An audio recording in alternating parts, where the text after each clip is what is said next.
México.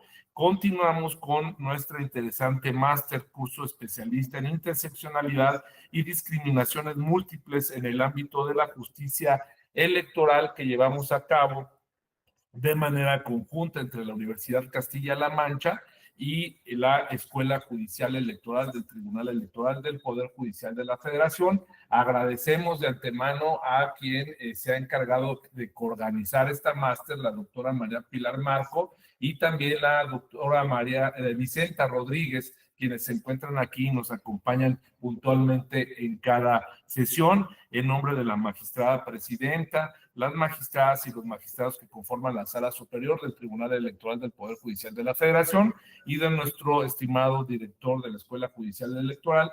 Les damos la más cordial bienvenida.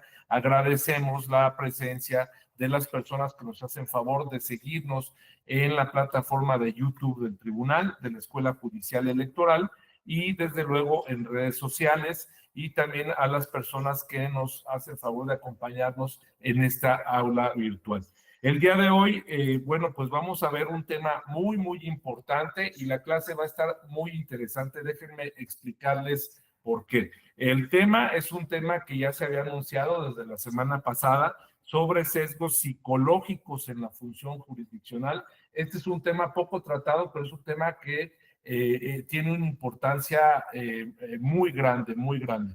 Y bueno, pues para analizar este tema, tenemos el gusto, tenemos el privilegio de que nos acompañe la querida doctora Georgia Sara, a quien le damos la más cordial bienvenida. Georgia, welcome.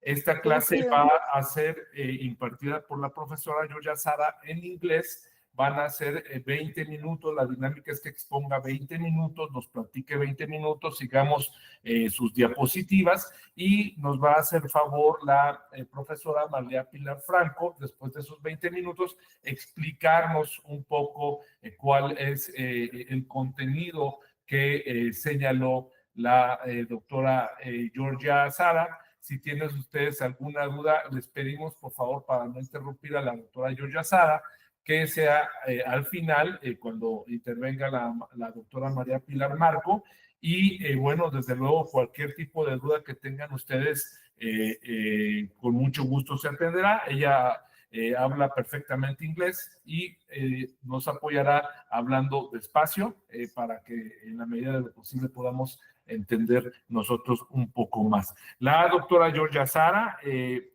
pertenece al Departamento de Psicología de la Universidad de Turín. Su posición académica italiana actual del 2018 al 2020, una calificación científica nacional para el rol de profesor titular, sector de competencia, y es profesor asociado confirmado en el Departamento de Psicología de la Universidad de Turín, presidente del curso de maestría interdepartamental en Psicología y Criminología y Forense de la Universidad de Turín. También ella es miembro del Consejo de Docencia del Doctorado en Ciencias Psicológicas, Antropológicas y de la Educación de la Universidad de Turín. Es miembro del Consejo de Disciplina Universitaria también de la misma universidad, miembro de la Comisión de Docencia del Departamento de Psicología también de la misma universidad, y tiene una posición académica italiana reciente como vicepresidenta del Máster Interdepartamental en Psicología y Criminología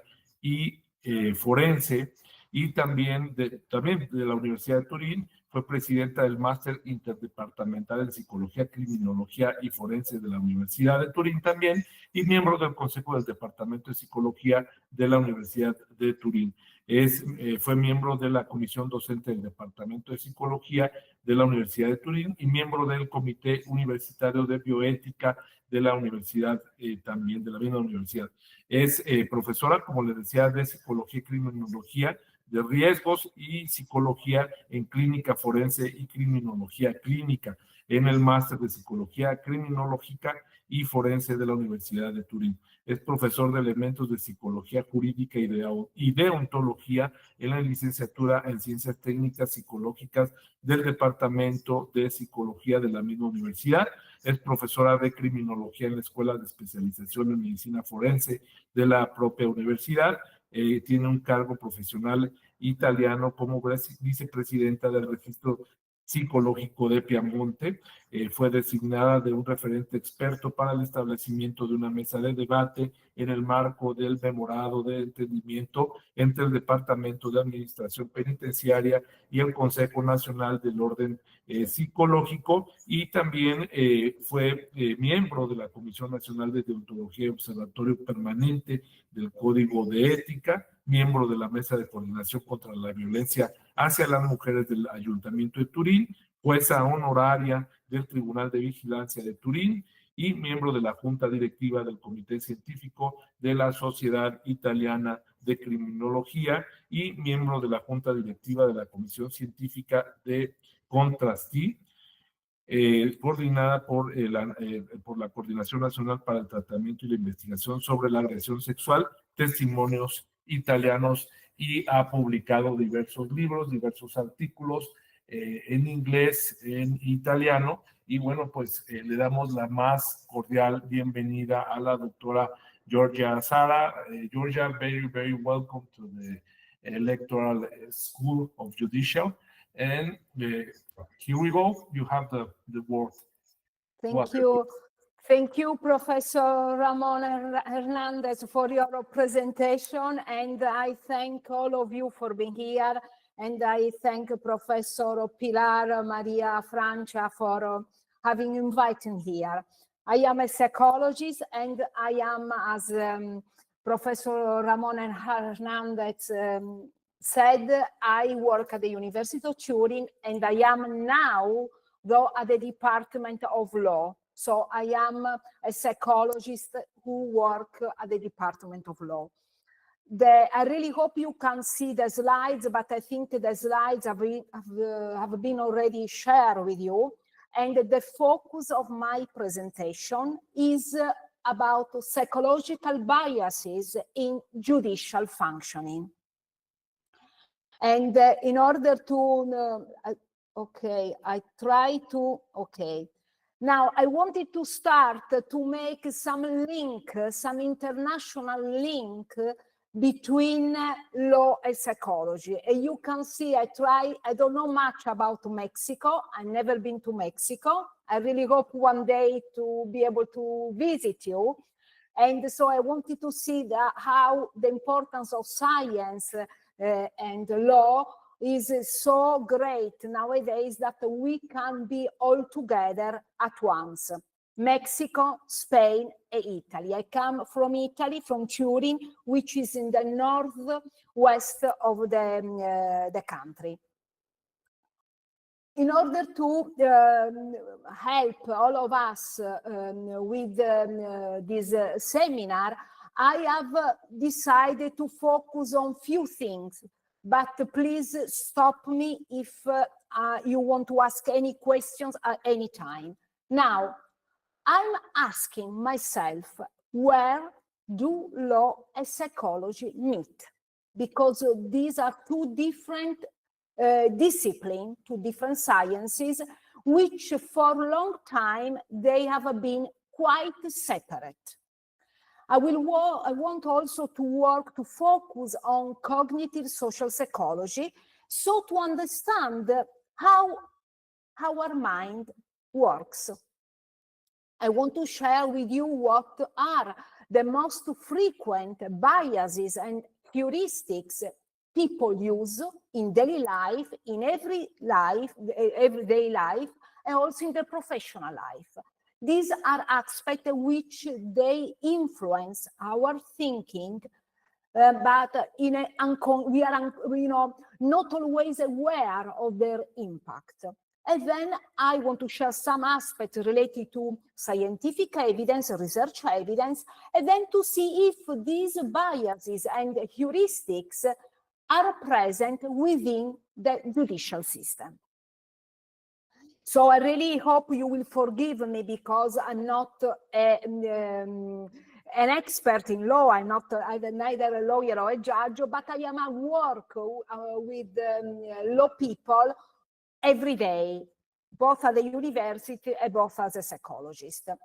So I think that law and psychology are different disciplines.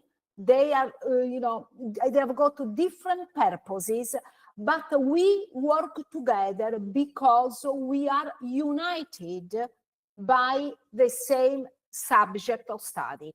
Both psychology and law try to understand human behavior and they try to understand why people behave in the way they do, why people make certain decisions instead of others.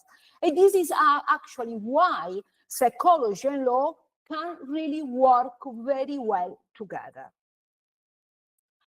Now, I know that you are an expert in a particular type of law, so I'm going to ask you if is it the right time to speak about human rights? And you can see that I put a clock. Okay, this I'm sure you recognize that this is a clock that Lewis Carroll used in Alice in Wonderland when the Mad Hatter had this clock which didn't work very well because it stopped at 5 o'clock. I know that now in Mexico is 8:30 in the morning, in Italy and Spain is 4:30 in the afternoon. But let's say that the clock stopped today at 8:30 in the morning, as in Alice in Wonderland stop at 5 o'clock because for English people, any time of the day is the right time to have a cup of tea. So for us, is a right time to talk always about the importance of human rights. This is why I wanted to use this image. Now, I think why it's so important to talk about human rights and duties of people, because I think that the scientific boundaries of psychological science should be defined not so much by civil or criminal law, but should be defined by the Declaration of Human Rights, which was done actually in 1948, and we should always be committed to recognize and respect human rights. I look with you at respect for individual differences, because people are different, people have got their own individuality, and we should recognize and respect them. We should promote self-determination, and we should protect freedom and human dignity. So I really think psychology and law are really two good sciences which can help to respect and to achieve these goals. So we have to work together in this sense. So what I want to share now with you is the idea that we cannot be given out of charity what should be given out thanks to justice. So justice is very important, and you are expert in how to administer the law and how to promote justice. So what I believe is that it's not enough to understand the problems of people and empathize with the people suffering a disappointment. It's not enough to do that. We can do that very well, but what is necessary is to work together to eliminate the causes of injustice, poverty, marginalization, and to take concrete actions in order to achieve them, these goals, and to do it in a respectful and sensitive manner. So I really think the law must work to eliminate these causes of unhappiness. You will see why I am talking about happiness and unhappiness, and why it's so important in this international bridge in which me from Italy, England, Spain, I am joining you in Mexico. And I want to share something that people will forget perhaps what we say. We forget what we did. People will forget all these things, but they will never forget how we make them feel. And this is very important for low people as well. So you know that the right of happiness to happiness was very popular in Kant time. Kant was, the important philosopher who said that happiness and freedom are an indispensable combination for living. But why I'm saying this? Because in the United States, very close to you as well, this theory of Kant, the importance of freedom and happiness, was an inspiration for Franklin in the Declaration of Independence in 1776. Because in the American Constitution, there is an aspect which says that the people, the Constitution should guarantee that the American people, the right to pursue happiness, okay? Obviously, then each of us have to catch it by ourselves. The science of legislation then, as a law person in Italy said, is that good laws are the only support for national happiness. So I really think your role in administering law is one good basis to achieve social happiness. There are some, however, though, and I'm going to share with you. I don't know if now it has been quite a few years in which there has been some research about the World Happiness Report. And in 2025, this report has been published, and the focus was happiness and generosity. And they were inspired somehow by a great poet, William Shakespeare, English, I'm sure you know, who said that the quality of mercy, the quality of being generous is something very important because it makes happy both the giver and both the receiver. But why I want to speak now at the beginning of this class about happiness? Because people around the world, so even Mexican people, I don't know much about your culture, so I try to study before today something about you.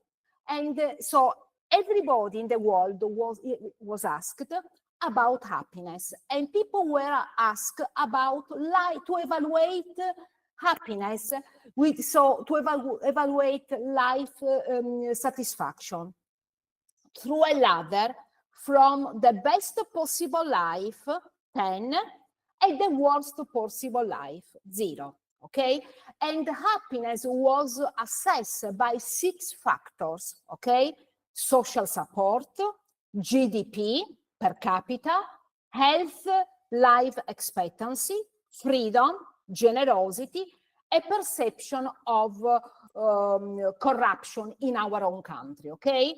The study also mapped what? Positive and negative emotions related to our country. I don't know, I didn't know before this report anything about the quality of life in your country, but I really think these results I'm going to share with you are a reflection of also the work you do, okay? Look, so there is a ranking life evaluation, okay?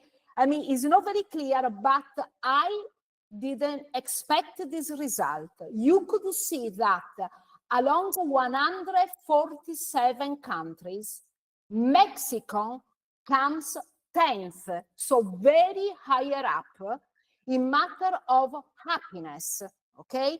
And when Mexican people were asked about positive or negative emotions about their own country, you could see you move up at the 6th level, 6th rank for positive emotion and 14 for the negative one. I wouldn't expect this, so I had some bias about Mexico, perhaps. I expected perhaps European country to be much happier than Mexico. I was wrong. You see, United Kingdom, which is a country where I grew up and I studied in England, you see is ranking 23rd. Spain is ranking 38, and Italy is ranking 40. I didn't expect that because perhaps I had some bias about how to rank happiness in the world, okay? And you can see this is, perhaps a clearer vision of how Mexico really stands out, okay? Very, very nice, because there are some European countries, Scandinavian country, but Mexico comes above many, many countries, including United States. This is very significant. So I want to say that inspired by Voltaire was a French philosopher, that I have decided to be happy today and forever, because to be happy is good for our health. So I really think you in Mexico are working very well to make this feeling of a well-being, social support, and controlling social, political corruption very well. Now, I don't know if Pilar, now I'll say the time for a break. I don't know, Pilar, if you want to intervene and to translate, or I can go on. I ask you what is better. Creo que está bastante claro, pero bueno, por si acaso tampoco me va a costar a mí mucho. I think you have been very clear, and your English is very clear as well. But I think it's going to take me like 2-3 minutes to summarize what we have been talking about. Oh, I see a student who is in the car. Oh my God, she's so dedicated. Hello. Well, bueno, chicos, pues voy a comentar un poco lo que ha estado comentando Georgia. No sé a vosotros, a mí me ha parecido muy interesante, sobre todo porque ahora mismo ha acabado con un sesgo, ¿no? Realmente, pues cuando te preguntan cuáles son los países más felices del mundo, pues los europeos, como buenos europeos que somos y que pensamos que todo gira en torno a Europa, pues diríamos, pues España o Italia, claro, es donde mejor se vive, ¿no? Aunque digan que en Suecia, a Suecia tendrá muy buena calidad de vida, pero el estar en la piscina un 15 de septiembre, eso en Suecia creo que no puede ser, ¿no? Entonces, ya hemos empezado con un sesgo que ha tenido Georgia al pensar que México estaría por debajo en índice de felicidad que lo estaríamos en Italia o en España, ¿no? Países que, bueno, pues que somos, se supone, a nuestros ojos más desarrollados. ¿Eso qué implica? Pues que estamos haciendo un juicio, estamos preconcibiendo algo sin haber atendido a otros criterios, ¿no? Sin haberlo visto de una manera pues, demostrada, en el sentido de que le han preguntado a los mexicanos y los mexicanos pues apoyados en sus factores culturales, en la importancia de la familia, el grupo de amigos, la cohesión social, ¿no? Todo ese tipo de cosas que son inmateriales y que, bueno, pues muchas veces un niño, ¿no?, es más feliz jugando con una caja de cartón que con un juguete muy valioso, ¿no? Pues esto es lo mismo. Las cosas importantes de la vida pues generalmente no suelen llevar aparejado un coste económico, ¿no? Es así. Y el desconocimiento de determinados lugares pues puede hacer tener una serie de ideas, ¿no? Entonces, bueno, pues es muy interesante que Georgia haya finalizado precisamente con un sesgo, ¿no? Y reconociendo que ella tenía ese sesgo, que pensaba que eso no iba a ser, ¿no? Bueno, lo que nos ha comentado, que realmente cuando estamos hablando de ciencia, tanto ciencia jurídica, que es nuestro caso, como ciencia psicológica, bueno, pues hay que tender puentes, ¿no? Realmente muchos de nosotros estamos trabajando un poco en la frontera. A mí el tema de sesgos me apasiona. Os compartiré una publicación mía que tengo de tema de discapacidad, de los sesgos de las personas con discapacidad a la hora de enfrentarse pues, a cuestiones varias, ¿no? Puede ser desde derecho electoral, derecho administrativo, cualquier cosa, pero bueno, pues realmente sí que hay que establecer puentes, ¿no? Yo de hecho creo que estamos un poco en la frontera, y en las fronteras es donde se crea el conocimiento, ¿no? Pues cuando Georgia nos habla de cosas de psicología, yo doy mi visión jurídica. A veces nos encontramos también en la criminología, ¿no? Que también es una cuestión interesante, ¿no? Entonces, bueno, ¿dónde se encuentran el derecho y la psicología? Yo diría que en todas partes, porque sin psicología no hay derecho, y sin derecho no tenemos una base social coherente y consensuada para que se pueda desarrollar nada, ¿no? El derecho nos da orden, nos da seguridad, nos da un esquema, ¿no? Y la psicología nos da el conocimiento de por qué suceden las cosas y de cómo suceden las cosas, ¿no?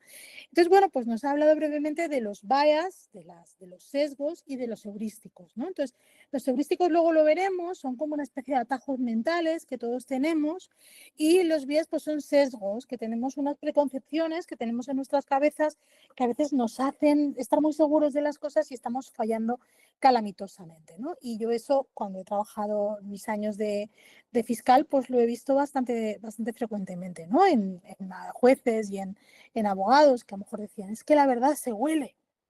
Pues bueno, no, la verdad no se huele. La verdad, si la persona es un testigo que miente muy bien, pues te va a engañar y tú no te vas ni a enterar, ¿no? Pero que hay muchas cuestiones, pues veremos luego el sesgo de confirmación, hay múltiples cosas que como humanos que somos, pues nos afectan, ¿no? ¿Los sesgos se pueden eliminar? Yo creo que con Carolina estuvimos conversando sobre esto cuando estuvimos en México, Vicenta y yo en mayo, y con Carolina tuvimos mucha discusión respecto a esto, ¿no? Porque precisamente, y yo creo que Georgia lo va a decir luego, los juristas somos muy cegatos en cuanto a nuestros sesgos. Entonces, lo primero que hay que pensar, que asumir que como humanos tenemos nuestros sesgos que van a venir con nosotros e intentar minimizar lo que va a ser su importancia en nuestra toma de decisiones diaria, ¿no? Mucho más en tareas de del calado de vuestra responsabilidad que tiene. Mira, Carolina ha respondido a mi llamada y dice, ¿cree que, a ver, que ahora se me ha ido, Carolina, querida, espera que lo busco. ¿Crees que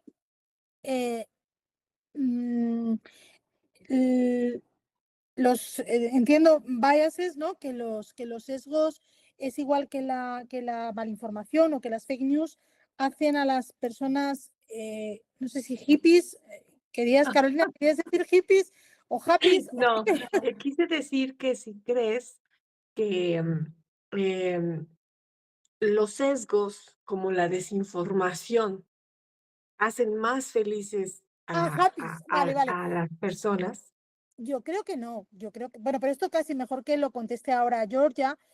Yo creo que los bias nos hacen estar como más tranquilos, o sea, porque nuestro mundo está, como nosotros lo concebimos, está ordenadito. Pero todos los que tenemos ya unos añitos, aunque hay gente muy joven aquí en la audiencia, todos los que tenemos ya una edad, sabemos que en determinadas ocasiones pues llega una ventolera, ¿verdad? Y todo lo que creíamos se tambalea como un horroroso terremoto y se viene todo abajo, ¿no? Como si fuera un castillo de naipes, ¿no? Y tenemos que decir, ostras, pues la vida no es como yo lo pensaba, ¿no? Yo creo que la manera de ir por la vida es ir con los ojos abiertos, ¿no? Si los quieres cerrar, pues bueno, pues posiblemente te pegas un trompazo, Carolina. Pero bueno, lo dejamos ahora abierto para que te conteste Georgia, ¿te parece? Sí. Georgia, I'm going to finish and then you answer to Carolina that she's asking if you think that bias and heuristics and fake news make people happier, right? Okay. Vale, you have time to think about it. Yeah. Bueno, pues claro, todos tenemos nuestros sesgos y es lo normal, una manera que tenemos de vivir, pero cuando estamos en una tarea tan importante como tomar decisiones judicialmente, tenemos que ser conscientes de los mismos, ¿no? Y aunque el derecho y la psicología atenga a realidades diferentes y a propósitos diferentes, pues bueno, al final estamos observando lo mismo, ¿no? Entonces, cuando yo había preguntado, ¿it is the right time to speak about human rights?, no entendí muy bien el tema de Lewis Carroll, lo de las 5, que siempre es una buena hora para tomar el té, ¿no?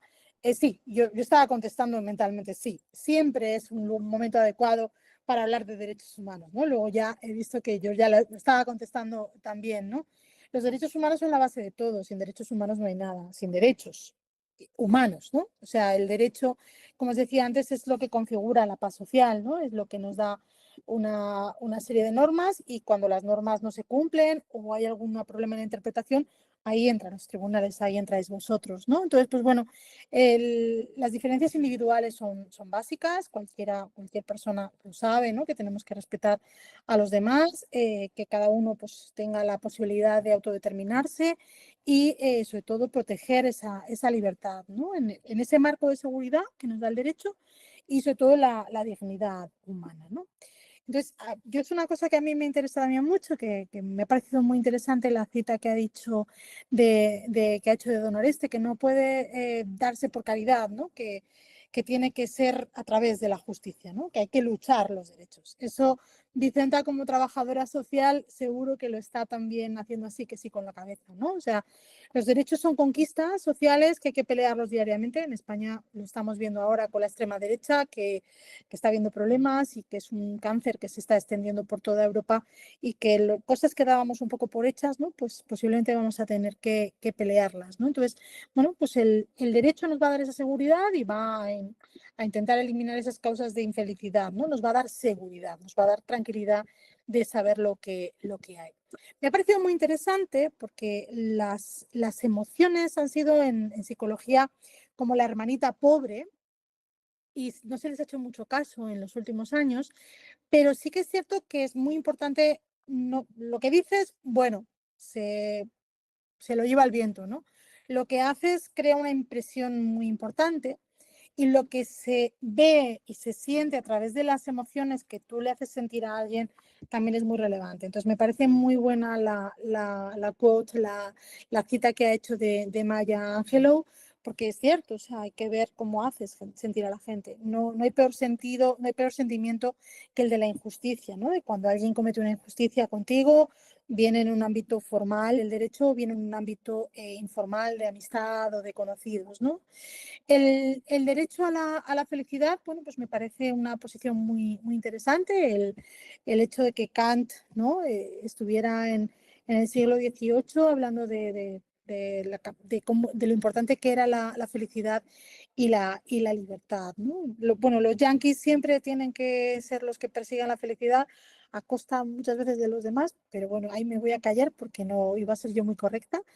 Y bueno, me ha parecido muy interesante el informe este de felicidad que ha comentado, que bueno, que realmente pues mirad, México está bastantes puestos más arriba que Reino Unido y muchos más puestos arriba que España o Italia, ¿no? Entonces, pues bueno, yo en México soy muy feliz, o sea que puedo entenderlo, ¿no? Y lo vemos luego aquí y yo creo que ya le paso el testigo y sí que es cierto, el decidir ser feliz es bueno para la salud, para la tensión arterial, para todo.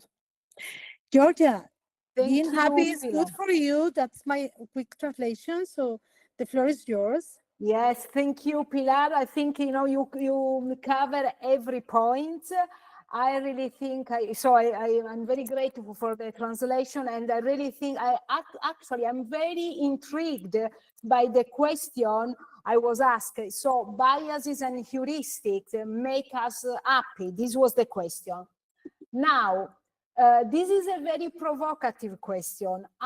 We will try to see together, the influence, the impact of biases and heuristics in our life. Certainly, they are useful. I'm not so sure how much biases or heuristics can make one happy, but I want to start sharing with you something which, I didn't think of putting in the slides, but, thanks to the question, now I want to share it with you. There is a factor in our life which is related to ignorance. Ignorance is bliss. And because sometimes to avoid recognizing certain aspect of our life or deny certain other aspect which make us anxious could help people to feel better. Obviously, to what extent lack of awareness can keep one happy? This is a topic of psychology. For clinical psychology, we don't have time to analyze it, but I really think sometimes our mind, the way we process the information, is good to make us feel in control of what is happening. So biases and heuristic in some ways help us to make decisions. Not always the decisions are right, but most of the time this decision can be useful. And something which I think Veronica, if I remember correctly the name of the colleague, if Veronica... Carolina. Sorry? Carolina. Carolina, okay. So if I can say something that if we think that something is real, this becomes real in their consequences. So our mind can really affect the way we feel. Now, the survey about world happiness was trying to understand the perception, not the reality, but but the perception of people about their country, about their life. And I really think what emerged is that countries like Mexico, as Pilar added, who are focused on social cohesion, family support, a relationship, can enjoy and can feel much better about daily life in comparison with countries which live in isolation. And actually, we don't have time to go into details, but I put in the slide a link for the report. You could see that Mexico, in comparison with other countries, had on average a number of people living in the same household higher than other countries. So this means that sharing daily life, sharing our life with people we trust, they could be family members or friends, could improve the quality of our well-being. Obviously, a lot of things, I guess, in Mexico work well thanks to people like you who administer the law, who look for administer justice in a balanced way, and that can make the difference. Obviously, more studies about how justice affects happiness should be made, but this is some interesting findings I found from that research, which I wanted to show with you at the beginning of this this seminar. So now, where do we look for justice? This is a book that you may know, you may have read, which I really think justice should be a justice without barriers. And that will mean really to promote well-being for everybody and respect individual differences, because justice is also related to the recognition of individual differences, exactly like psychology. So now I would like to ask you this question, and you can, answer it virtually, and then, we, later we can have a discussion. I will ask, is the world judiciary system capable of impartiality? Because actually one aspect which is related to the expectation we have about justice is impartiality, which seems to contradict the idea that we need to respect individual differences, so to act differently depending on the people. So I said yes, no. But I want to share with you something about what higher judges in the world, in this case American or British judges, said about the politics of the judiciary. For a judge to be completely impartial, he or she would have to be like a political, economic, a social eunuch, means a very, eunuch is somebody who has been castrated. In past time, men used to be castrated in order to be able to keep the white voice in the choir, okay? So, and if a judge is impartial, is because he doesn't have any interest in the outside world of the court. So for this judge is impossible to be impartial, okay? Because this is an ideal which nobody, not even judge, can be achieved. Now, many judges believe that they have acted with the cold neutrality and of an impartial reasoning that characterize judges, when in fact they have completely failed to examine their prejudices and their biases. So judges who work every day in the court say these things or believe these things. Then you will tell me what you think about. Now, the partiality or prejudice with which we are concerned is not over, not something tangible that we are aware of, but sometimes some biases and prejudice affect us and we are not aware of. And this happens to everybody, intellectual, not intellectual, people with a very high IQ and people with a low IQ. So biases and heuristics are two dimensions which affect every human being, in every country, in every period, okay? We need just to be aware, you know, in order to control somehow their impact upon us, okay? Now, I will ask you, that, I put a list of the quality for judges, law, and judicial professional, okay? Now, and I put these characteristics according to a judge who wrote a book entitled Handbook for Judges. Common sense, creativity, flexibility, impartiality, independence, integrity, responsibility. These are quite important pillars of our justice system, and I believe of your justice system as well. So what do you think it should be added to this list?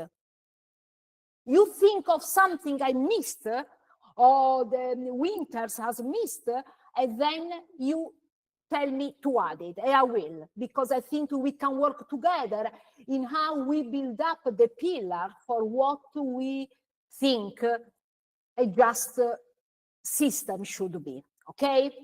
Now, I'm asking you, where do law and psychology meet? I reflected a lot about it, and I really think nowadays in the academic world, in the professional world, is happening something unexpected, or actually that it was unexpected many decades or hundreds of years ago, which is the interdisciplinarity and interprofessionality.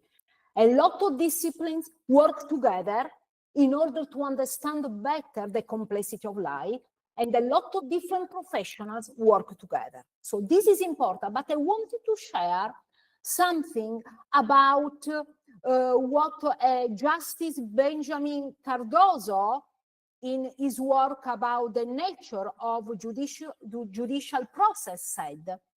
There is a sort of ubiquity of biases. They are everywhere, and unfortunately, they affect each of us, okay? So we believe that the ability of a judge is to anticipate and minimize the biases that are part of human nature. So this is what I expect from a judge. I don't expect that a judge not to have any bias, but I expect he or she to be aware and to work to minimize the impact his or her biases have upon their judgment. However, what Cardozo said, I really think Cardozo sounds either Spanish or Mexican as a surname. He said, in the long run, there is no guarantee of justice except the personality of the judge. And I really think that when we talk about personality of the judge, we talk about the very crucial encounter of how psychology can help law people to understand their work themselves better. So the meeting point is our personality. Now, I will ask you something. How have you ever reflected, or how does our mind handle and use information? I mean, I forgot at the beginning of our seminar to ask you if you have attended any course or have taken any exam in psychology during your career. Because I want to say in Italy, for instance, the degree of law is very good, but in the curriculum, there is no any exam of psychology, unless the students decide to choose in another department to take a free exam in psychology. Now in Italy, in Turin, where I am, in the curriculum for law people, there is included an exam which is called testimony psychology, which I will take from this academic year onwards. And also there is another course which is, is attended by many law people, criminal proceedings and psychological science. This is very important because in Italy we are trying to make law people more sensitive about their own psychology and the understanding of the psychology of the people they work with, okay?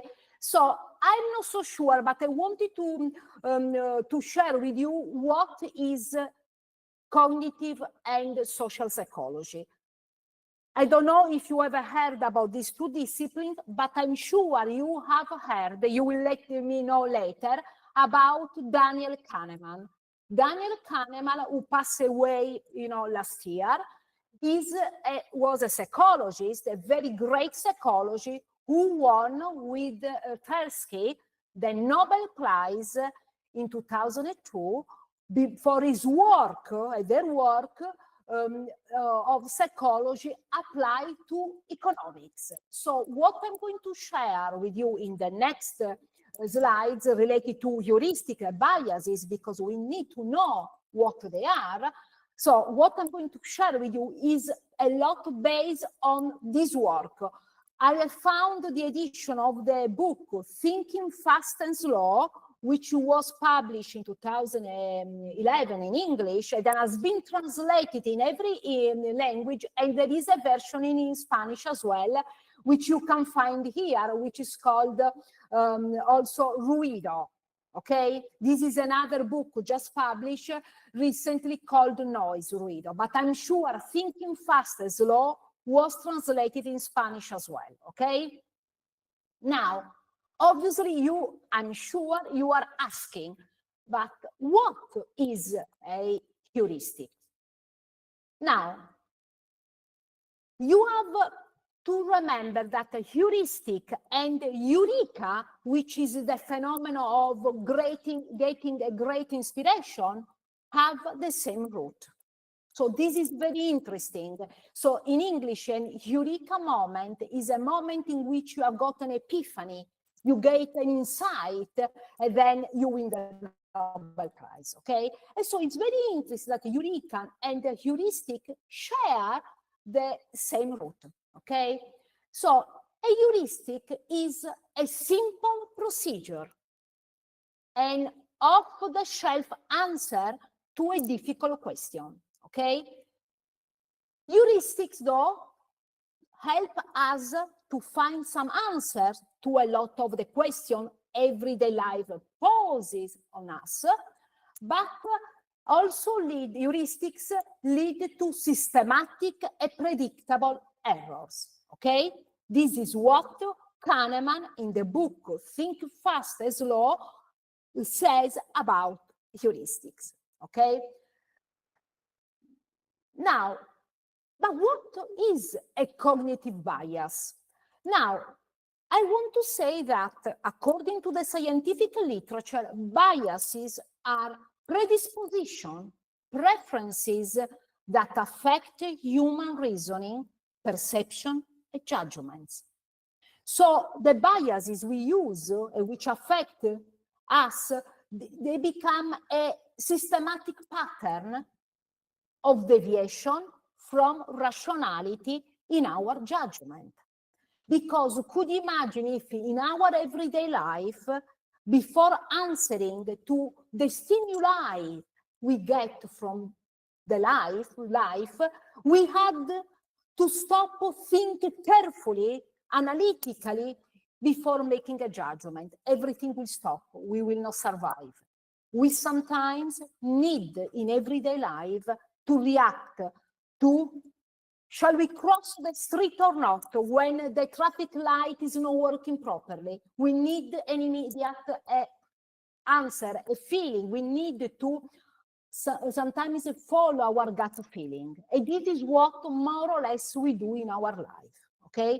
Because we can't work in our life as we were always great scientists, always taking into consideration all the possible variables before making a judgment, okay?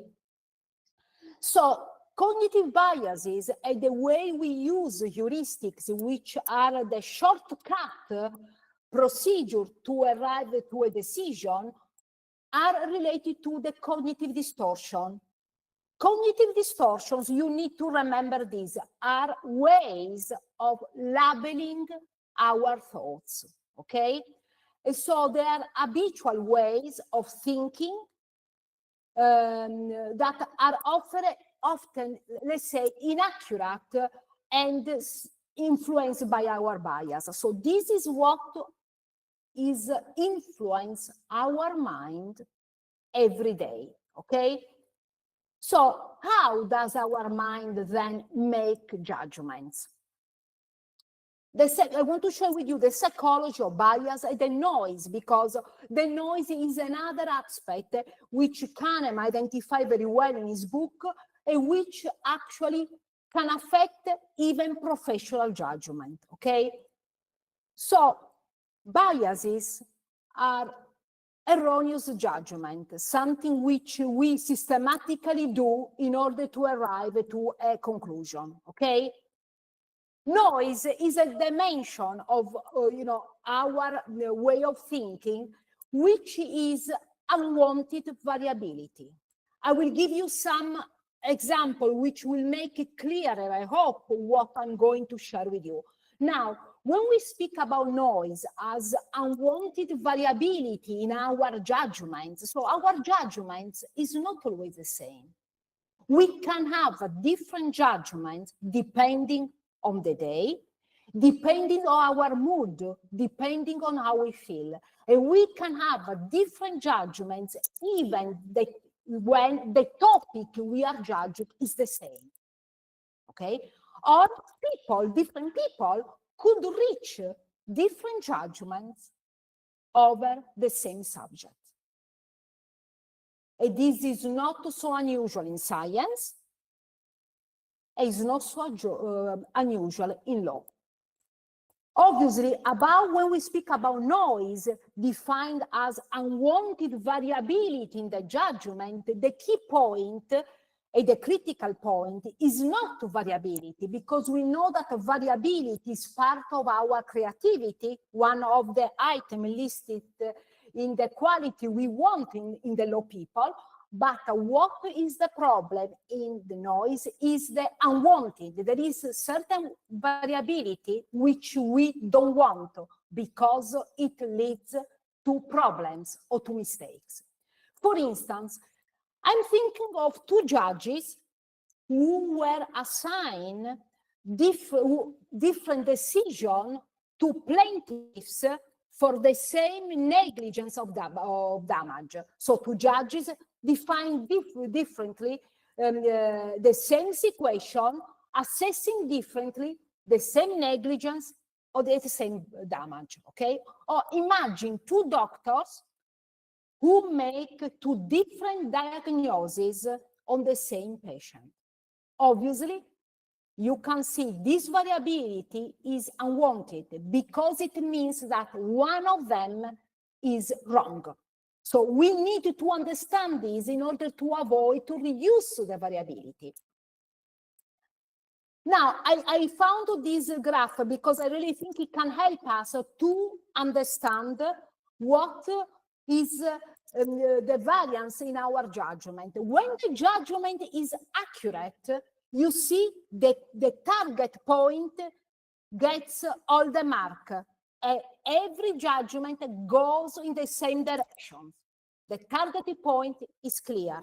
Everyone arrives to the same conclusion, given the same information, okay? Noise instead is variable judgment, okay? And what is significant about noise is that it is unpredictable, okay? There are so many variables which can intervene and can make our judgment varied in an unpredictable way and also in an unwanted way.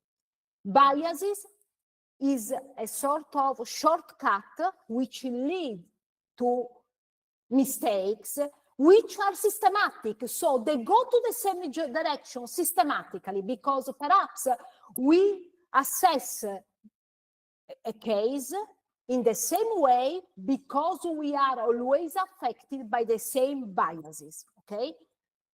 Oh, and this you can see here in the corner left, down left, how biases work. And then there could be an influence of both bias and noises, so systematic mistakes and unwanted variability in our judgment. This is how Kahneman, with his research team, defined and described the differences, the characteristic of accurate judgment and noise judgment or bias judgment. Now, what cognitive psychology in a nutshell says about human reasoning? I will start with this aspect which could be seen and perceived as overly dramatic, but which really describes human reasoning. Johnson Laird, one of the most influential cognitive psychologists in the world, he was English, is English, but he worked in America, he worked in Princeton for many years, said the human reasoning is of limited power. And this is something, a sort of truism in cognitive psychology. Now, we have to realize that experts, so people like you, like me, like Pilar, are not immune from biases in their thinking, especially, I want to attract your attention to this point, we are not immune of biases, especially when we are dealing with very complicated cases, and actually in law, in psychology, the cases we deal with are always very complex, okay? And when we have, complicated cases, what happens that our fast thinking, so the gut feeling, affects our slow thinking. So the problem is that when the two systems interact or intertwine, it's likely that some of our judgments are biased, more or less a center point, okay? And we need to be aware, okay? Now, why this is important? We cannot escape from this, because the way we reason is necessary for our surviving, okay? And we have in our way of life, professional way of life, what? We have got a tendency to simplify impossible tasks. I can imagine your load work or cases for the court. Very long cases, very complicated, many cases. So you try to understand them, and your way of understanding them is a tendency to simplify very complex cases, okay? So I want to, before having a break, so Pilar may say if it's time for a break, I want to share 3 points with you, which I think are very important. This can be food for our thoughts during the break. One is we are, as human beings, I don't speak as people. We have always intuitive feelings and opinion about almost everything we encounter in our life.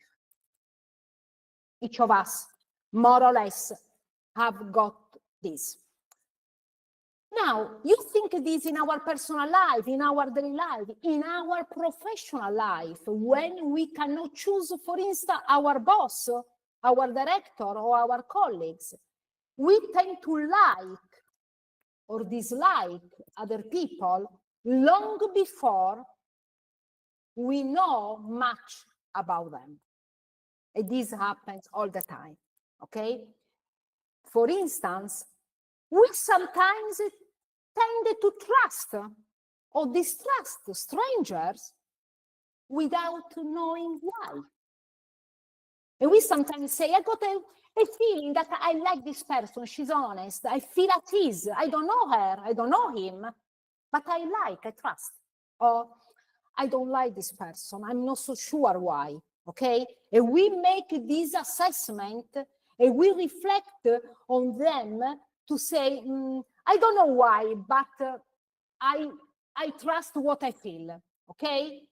Now, what I want to say here is something we share. As a professional, we always get overwhelmed with a lot of work, a lot of deadlines, a lot of commitment, a lot of projects we want to carry on for achieving the best results, okay? So sometimes we have got a lot of, heavy responsibilities. So when we depart, we tend to depart from formal reasoning models when we don't have enough time. So when there is a time pressure, but there is, we don't have time, but there is a pressure to behave, to respond to the situation. Sometimes when we don't have even complete information, what will happen? That we tend to give a sense to the situation. And sometimes we fill up the gaps of information. Other information we presume to be there, or they're more likely to be there because they fit the logic of the story of the case, okay? Or sometimes, we distance ourselves from a reasoning when, for instance, we have to calculate, we are unable to calculate the consequences of the situation. In those situations when we don't have enough time and there is a pressure to behave, to give an answer, we detach from the system 2 of deliberate thinking and reasoning, and we are affected by system 1, the intuitive thinking, which affect us. So this is how we reason, and this has been studies and results which have been done all over the world involving different people. And now there is some kind of homogeneity in the results, okay, concordance in the results, because we know that every human being tend to reason in this way and to be affected more or less by the same biases of and use the same heuristics to reach a result, okay? Now, in law, we need to be aware of this. In psychology, we need to be aware of this, because if we are aware of this way of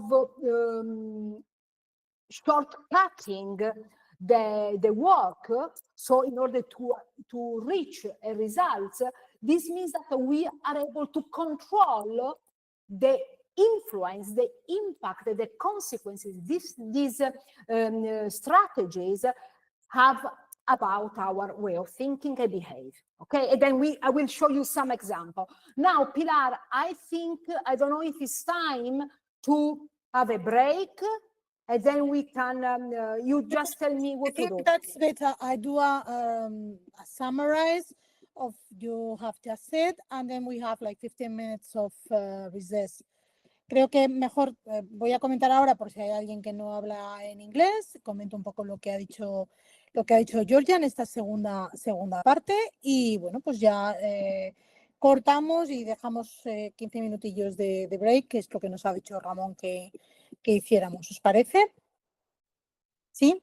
Y por favor, id pensando si tenéis alguna pregunta o tal para hacer algo participativo, porque queríamos hacer algo así, lo que pasa que ya sabéis que luego el tiempo vuela. Bueno, pues yo voy a resumir un poquito, tampoco es mucho. Yo ya os he puesto un trocito de un libro mío, bueno, tengo un capítulo del libro que os pasaré, el de Miradas para una justicia sin barreras. La pregunta es esa, ¿no? Si pensáis que el Poder Judicial es capaz de ser imparcial.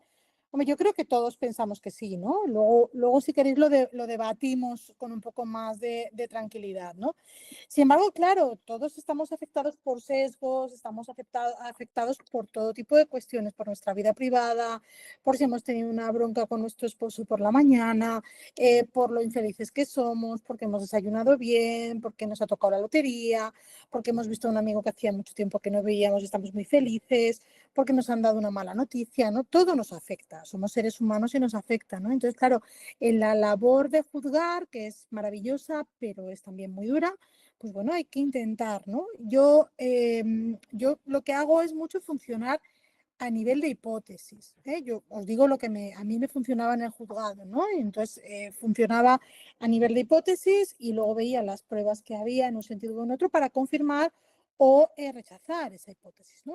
Utilizaba un poco el método científico llevado al derecho, ¿no? En ese sentido me parece la manera más sensata, ¿no? Porque el dejarse llevar por el estómago, por los sentimientos, por las intuiciones, ¿no? Eso te hace pues cometer errores de bastante calado, ¿no? Entonces, aunque pensemos que sí que es cierto que cuando tienes una intuición es una recopilación de mucha experiencia, de mucho tiempo, que ahí tenemos también un ojo clínico, ¿no? Pero no podemos dejarnos llevar por las apariencias ni por nuestros sentimientos, ¿no? Tenemos que hipotetizar en un sentido, pues vosotros en derecho electoral, en cualquier rama del derecho, ¿no?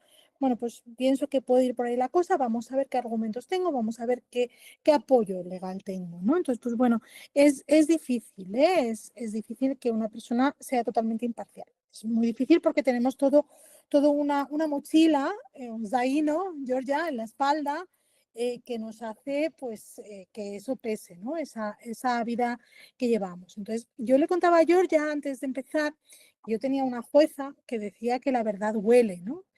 Y pues no sé a qué olerá la verdad, pero yo no he olido nunca nada porque además te pueden engañar. Hay gente, testigos que son muy buenos mintiendo y te pueden engañar. Entonces tenemos que aspirar a ser lo más imparciales que podamos, pero no tiene por qué, lo más normal, lo más habitual será que no lo seamos, ¿no? Entonces, pues bueno, además la imparcialidad cruda y fría puede hacernos también ciegos a otras realidades, ¿no? Estamos en un curso de interseccionalidad. Entonces, lo que os estamos intentando explicar en este masterclass que os estamos dando con cosas así muy raras de psicología, de trabajo social, de vulnerabilidades, ¿no? Es enseñaros que hay un mundo ahí fuera, ¿no? Que hay diferentes vulnerabilidades y que hay que tener en cuenta toda esa serie de cosas que se acumulan, ¿no? Para convertirse en un peso mucho mayor que lo que sería la simple suma, ¿no? A veces tiene un efecto. Las discriminaciones tienen un efecto multiplicador, entonces hay que tenerlas en cuenta, ¿no?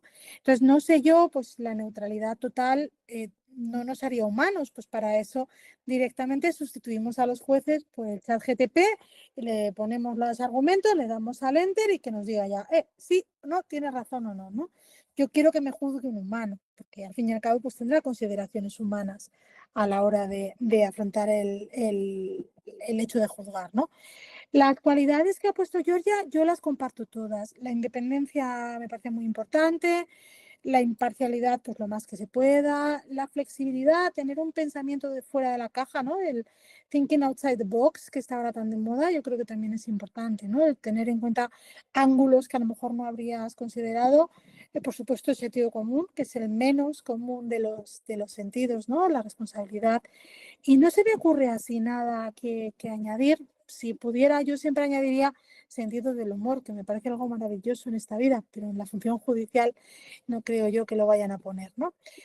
Bueno, pues los sesgos están en todas partes, eso que decía yo ya, la ubicuidad, ¿no? De los sesgos y están en todas partes y lo que tenemos que hacer es pues eso, intentar minimizarlos para que nos afecten lo menos posible, ¿eh? Entonces, el hecho de tomar una decisión inteligente no va a resultar que esté inmune, ¿no? Entonces, pues bueno, nosotros tenemos que manejar toda la información que tenemos y utilizarla de la mejor manera, ¿no?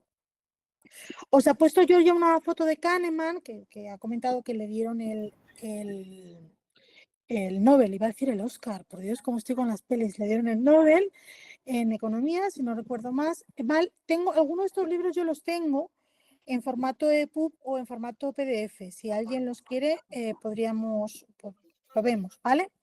¿Qué es un heurístico? Bueno, pues yo ya decía muy bien, ¿no? Que viene de Eureka, ¿no? Oh, lo vi, ¿no? Se te enciende la bombilla, ¿no? Entonces ese heurístico es simplemente un atajo. Nuestro cerebro se recalienta a veces y toma atajos. Dice, pues mira, esta persona tal, o esto me parece de tal manera, ¿no? Tomamos decisiones un poco basadas en nuestra experiencia vital, en quién somos, en cómo nos encontramos, ¿no? Entonces, bueno, pues lo que hay que hacer es coger los mejores lo más mínimo, ¿no? Hay que intentar hacerlo lo mínimo, ¿no?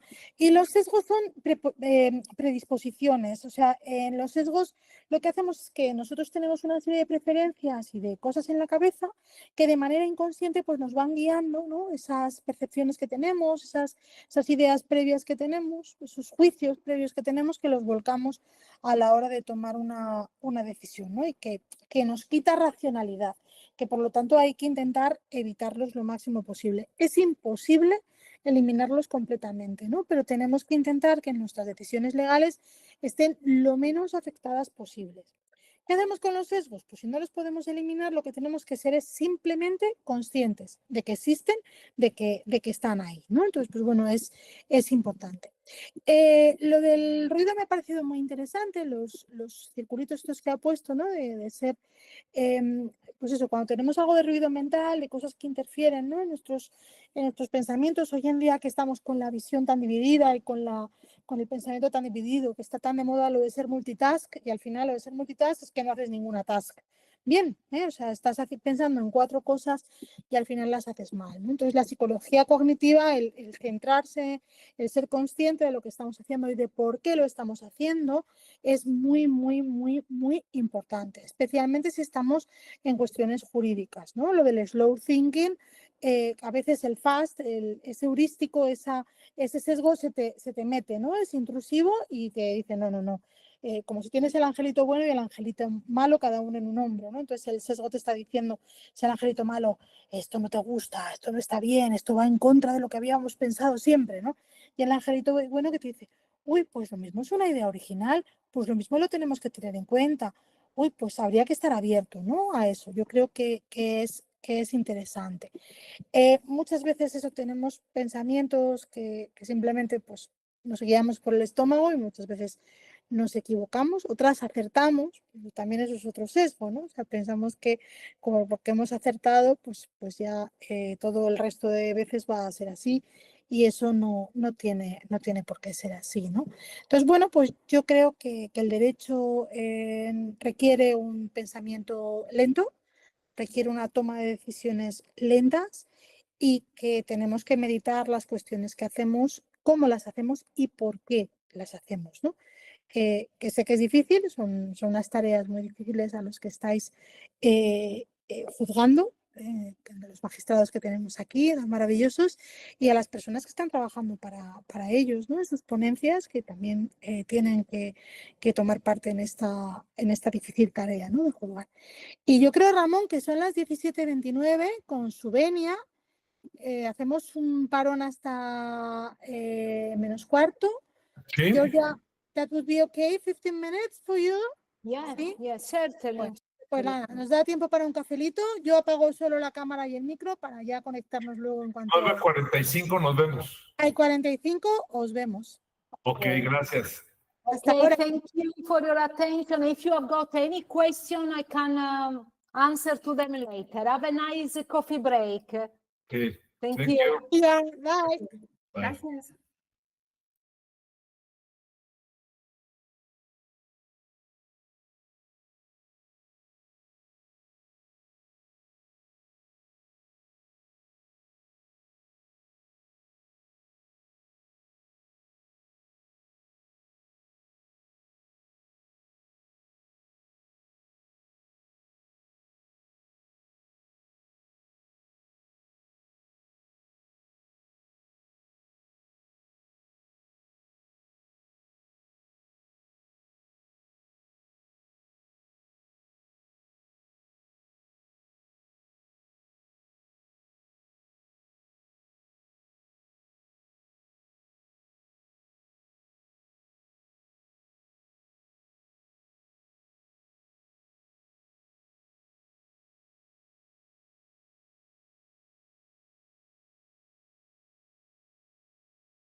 ¿Cuáles somos, eh?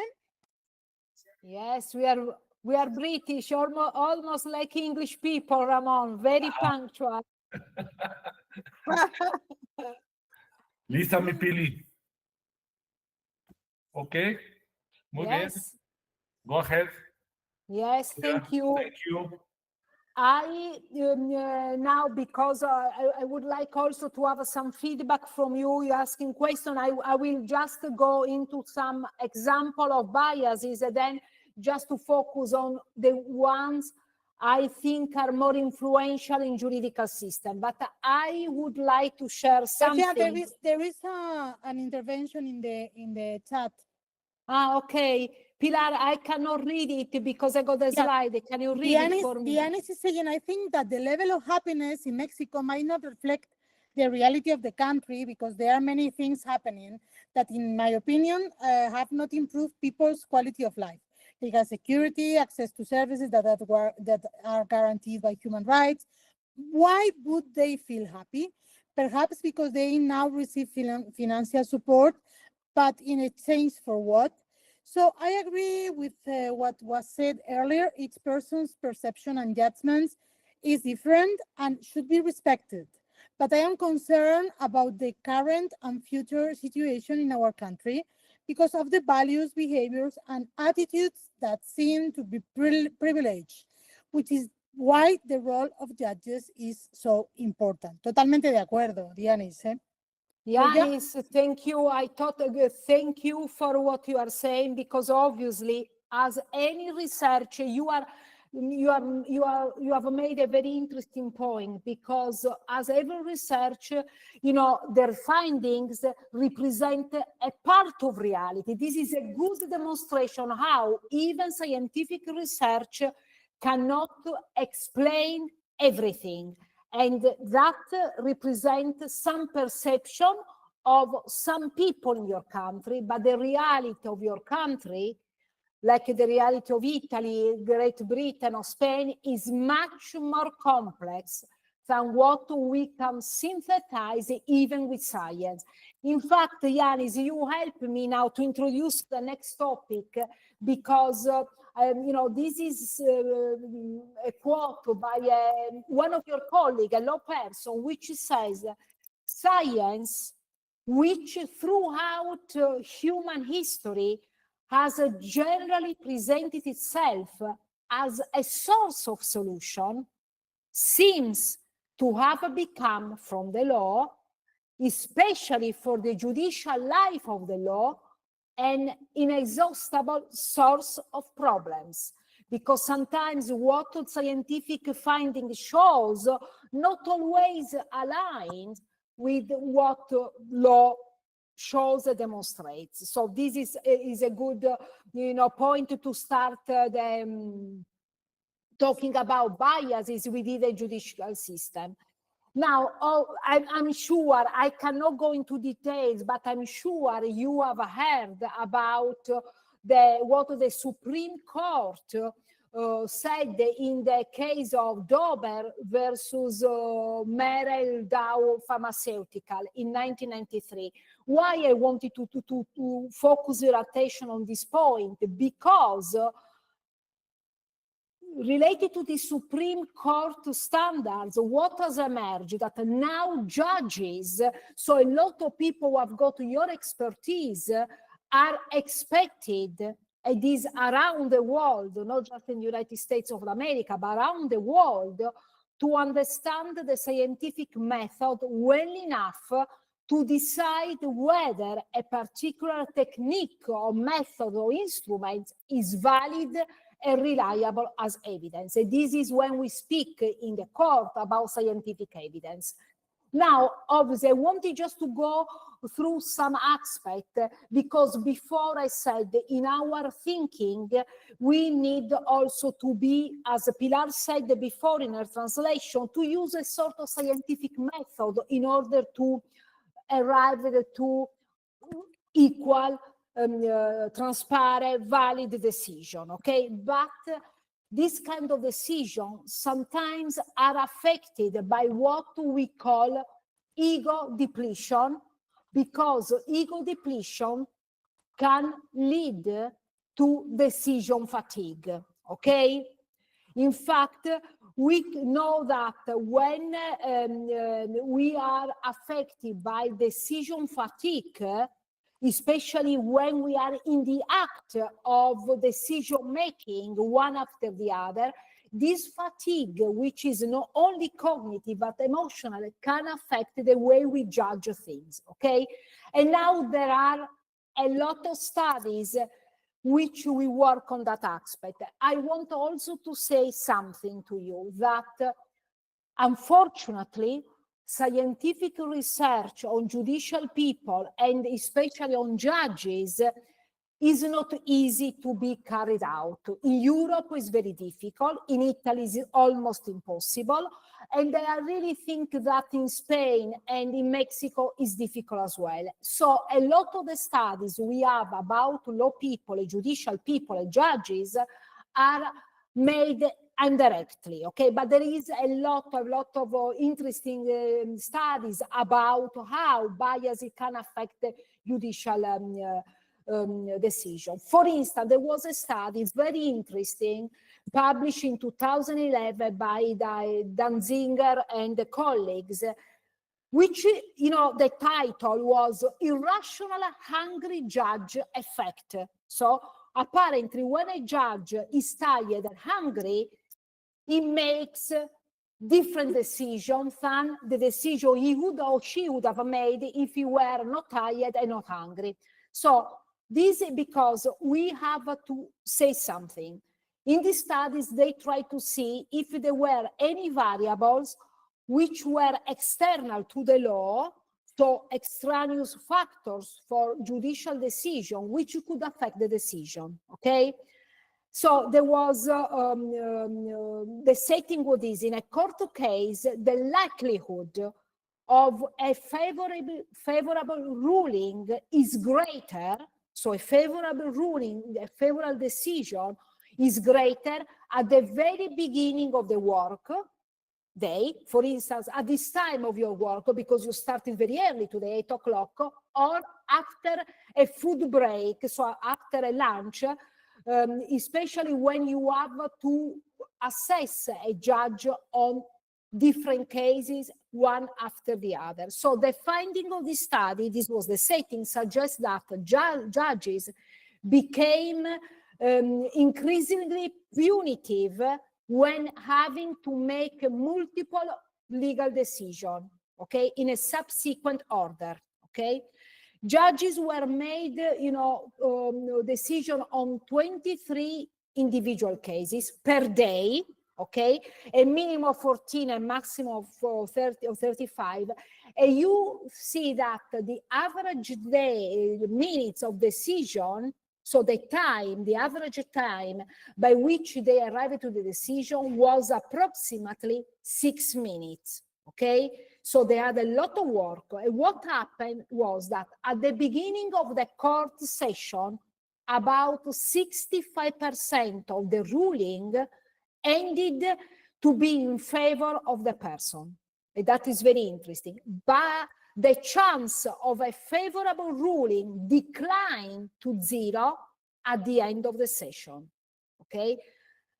After for a meal, they had a break, they had a lunch break, they started again, the person jumped back up to 65% of the favorable ruling, and then slowly this favorable ruling declined, okay? Obviously, this is very interesting, but we have to say that there are a lot of controversial, you know, critics about these findings. There is new studies about a revision of this study, which says that sometimes this effect is overrated. There is a recent study by Glockner said that the results are not so, you know, always so clear-cut like in the previous studies. Now, we know in another study made by Torres, a colleague in 2022, if you are interested, I can share the article, say that the decision fatigue on judges' engagement was one of the variables affecting the decision. and they analyzed 284 cases on New Jersey jurisdiction, okay? And they noticed that the judicial fatigue of the people was measured by case order and session duration. The result of the finding suggests that decision fatigue led to less favorable decision in some circumstances, limited the engagement for one judge into the case. So when they were fatigued, the judges really didn't engage very well into the case, and they were less likely to set bail when, you know, on the cases. There was much more disagreement if two judges were involved, okay? Listen to this. This, I think, has to make us think a lot, because nobody likes to think that we are biased or we have got some stereotypes or some prejudice. But this research shows that Black defendants, so when the cases involve Black people, they received lower level of engagement by the judges in the cases than when the cases involve white or Hispanic, okay? And these findings have obviously to be explored further. A few more studies are needed in order to understand this aspect, but certainly this raises some questions about judges' behavior towards Black defendants and how sometimes a small community or people which sometimes are discriminated against are affected by judicial decision, okay?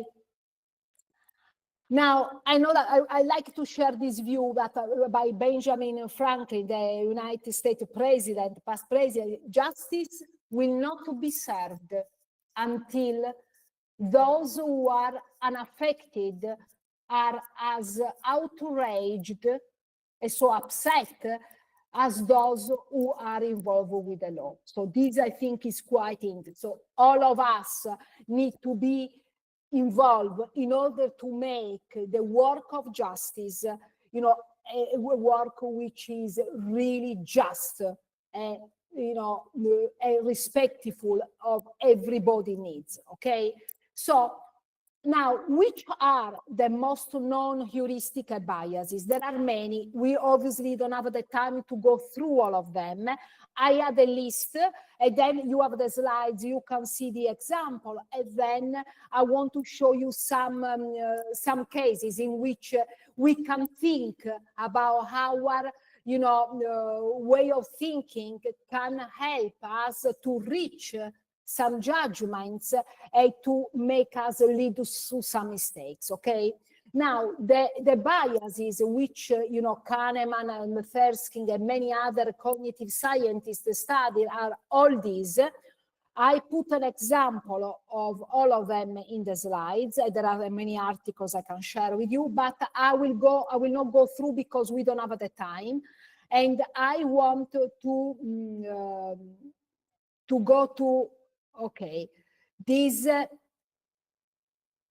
heuristics. Have you ever heard about representatives heuristic? Perhaps you know that this works, but perhaps you may never have, you know, found the definition. Now, representativeness is usually employed when people, I prefer to say when we are asked to judge the probability that a person, an object or an event belongs to a certain category or process, okay? So what is the probability that this situation, this person is honest or dishonest, okay? Is saying the truth or not? Now, I show you an example. We don't have the time to interact, but you think. Now, Alfred is shy. Is a person who is withdrawn most of the time. He's helpful though, okay? Has a little interest in other people. He's quiet, but he's very well organized. He's reserved. is a tidy person and is very precise. I'm asking you, what does Alfred do for a living? What do you think? Is he a librarian or a lawyer? Whatever is your answer surely it can be explained by professional stereotypes. And I want to say that what the research has shown all over the years since the 70s, when these kind of experiments were run, up to now, the professional stereotypes have changed a little. So you will tell me, I'm curious, you will tell me what you think, but most of the people think that Alfred is more likely to be a librarian rather than a lawyer. But this conclusion is a response to the stereotype of a librarian, but actually Alfred is more likely to be a lawyer. We have got the image of the lawyer who is very active, very open, very, sometimes not very quiet, certainly not very tidy, okay? But why we are wrong in making this answer? Because we have answer by thinking of the stereotype we have about who represents better the category of lawyer or the category of librarian. Okay, and we are doing this forgetting what in science we have to do to assess the rate base. How likely is that in society, in Mexico City, in Italy, in London, in Madrid or in Barcelona, when we are in Spain, there are more librarians or more lawyers? In Italy, there are certainly more lawyers. In England, certainly more lawyers. Who could have these categories? But in our mind, the stereotypes we have about profession can lead to the wrong answer, okay? Now, now another characteristic, and then we go more into something I prepared for you. Linda. Now, Linda is a 31-year-old single person, outspoken and very bright. She majored in philosophy. As a student, she was deeply concerned with issues of discrimination and social justice, so what you are dealing with. Linda also participated in anti-nuclear demonstration. Now, I give you a list of 8 situations, and I will ask you to what degree does Linda resemble the typical member of each of the following classes? Linda is a teacher of an elementary school. Linda works for a bookstore and takes yoga classes. Linda is active in the feminist movement. Linda is a psychiatric social worker. Linda is a member of the League of Women Voters. Linda is a bank teller, is a bank clerk. Linda is an insurance salesperson. Linda is a bank teller and an active feminist, active in the feminist movement. Now, what do you think Linda is more likely to be? Now, people tend to say that Linda is a bank teller and an active in the feminist movement, more likely than any of the other 7 other categories put together. So, but this again is, an assumption and an answer made by, an heuristic or representativeness, because we assume that when 2 categories, bank teller and the feminist, are joined together, they're more likely to happen than any of the 2 categories alone. And this actually is wrong. So you will see that in the slide that when we analyze carefully the case, Linda cannot be more likely a feminist than a bank teller alone. I must, so is more likely that Linda is a bank teller because a bank teller is a much more general category which could include also the fact that she could be a feminist or not a feminist. But sometimes we judge a situation making what Kahneman said the conjunction fallacy, okay, to join things together just because they've been together, they are more likely to be associated, even though most of the time they are not, okay?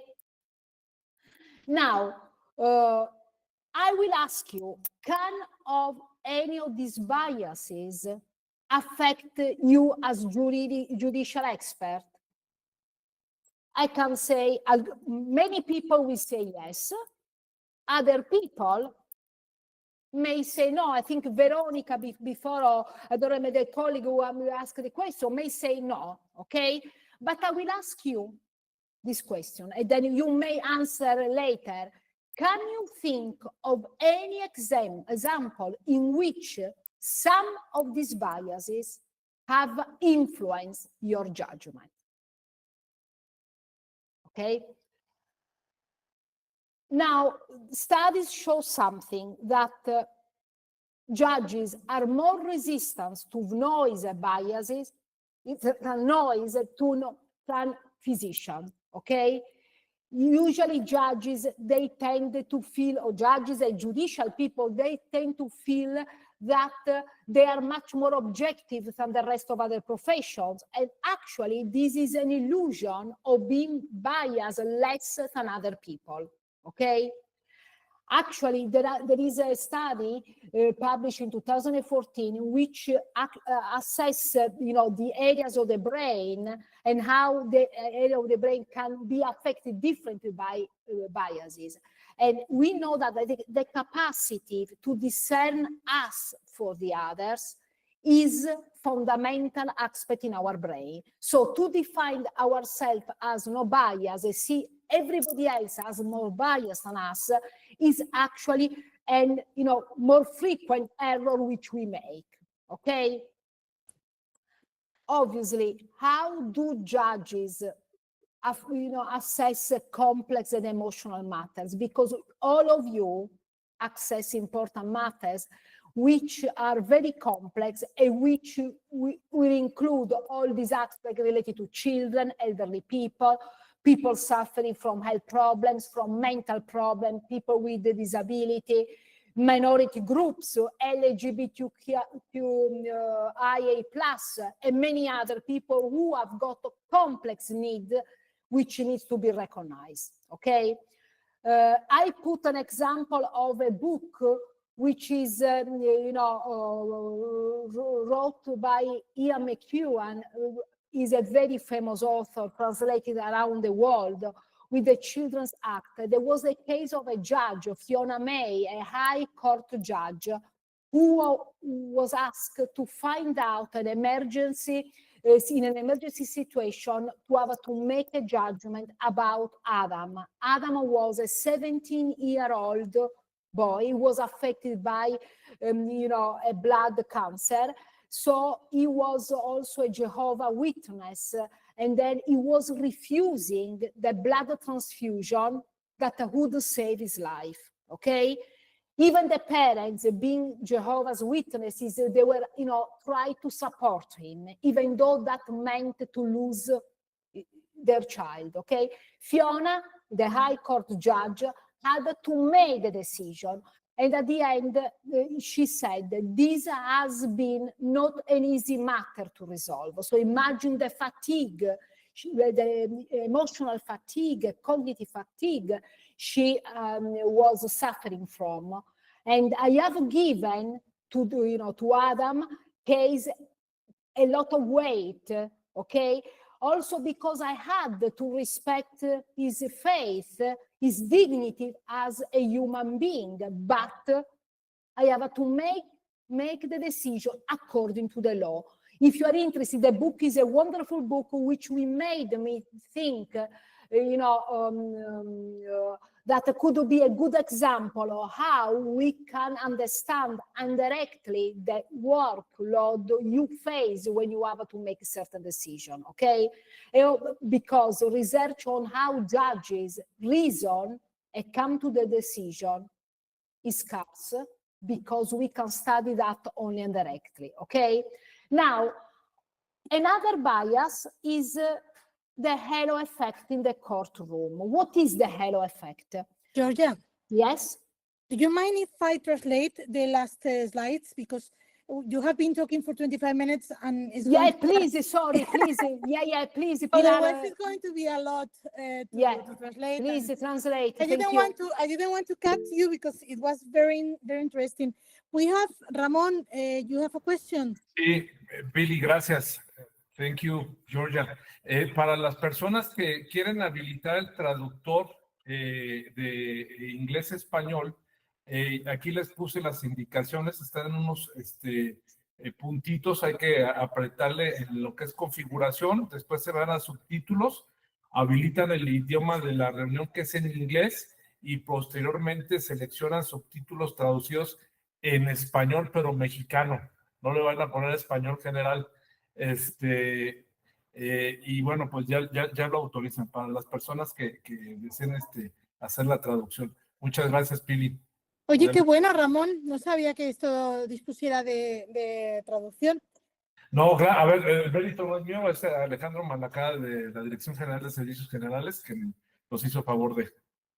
Pues Muy dile a bien. Alejandro que muchas gracias, porque nunca te acostarás sin saber una cosa más. Me parece fantástico. Bueno, básicamente yo tampoco, a ver, ahora ya la siguiente vez que abre Georgia, pues ponemos los subtítulos en mexicano y ya está. Ya me quedo sin trabajo, Ramón, me has dejado sin trabajo.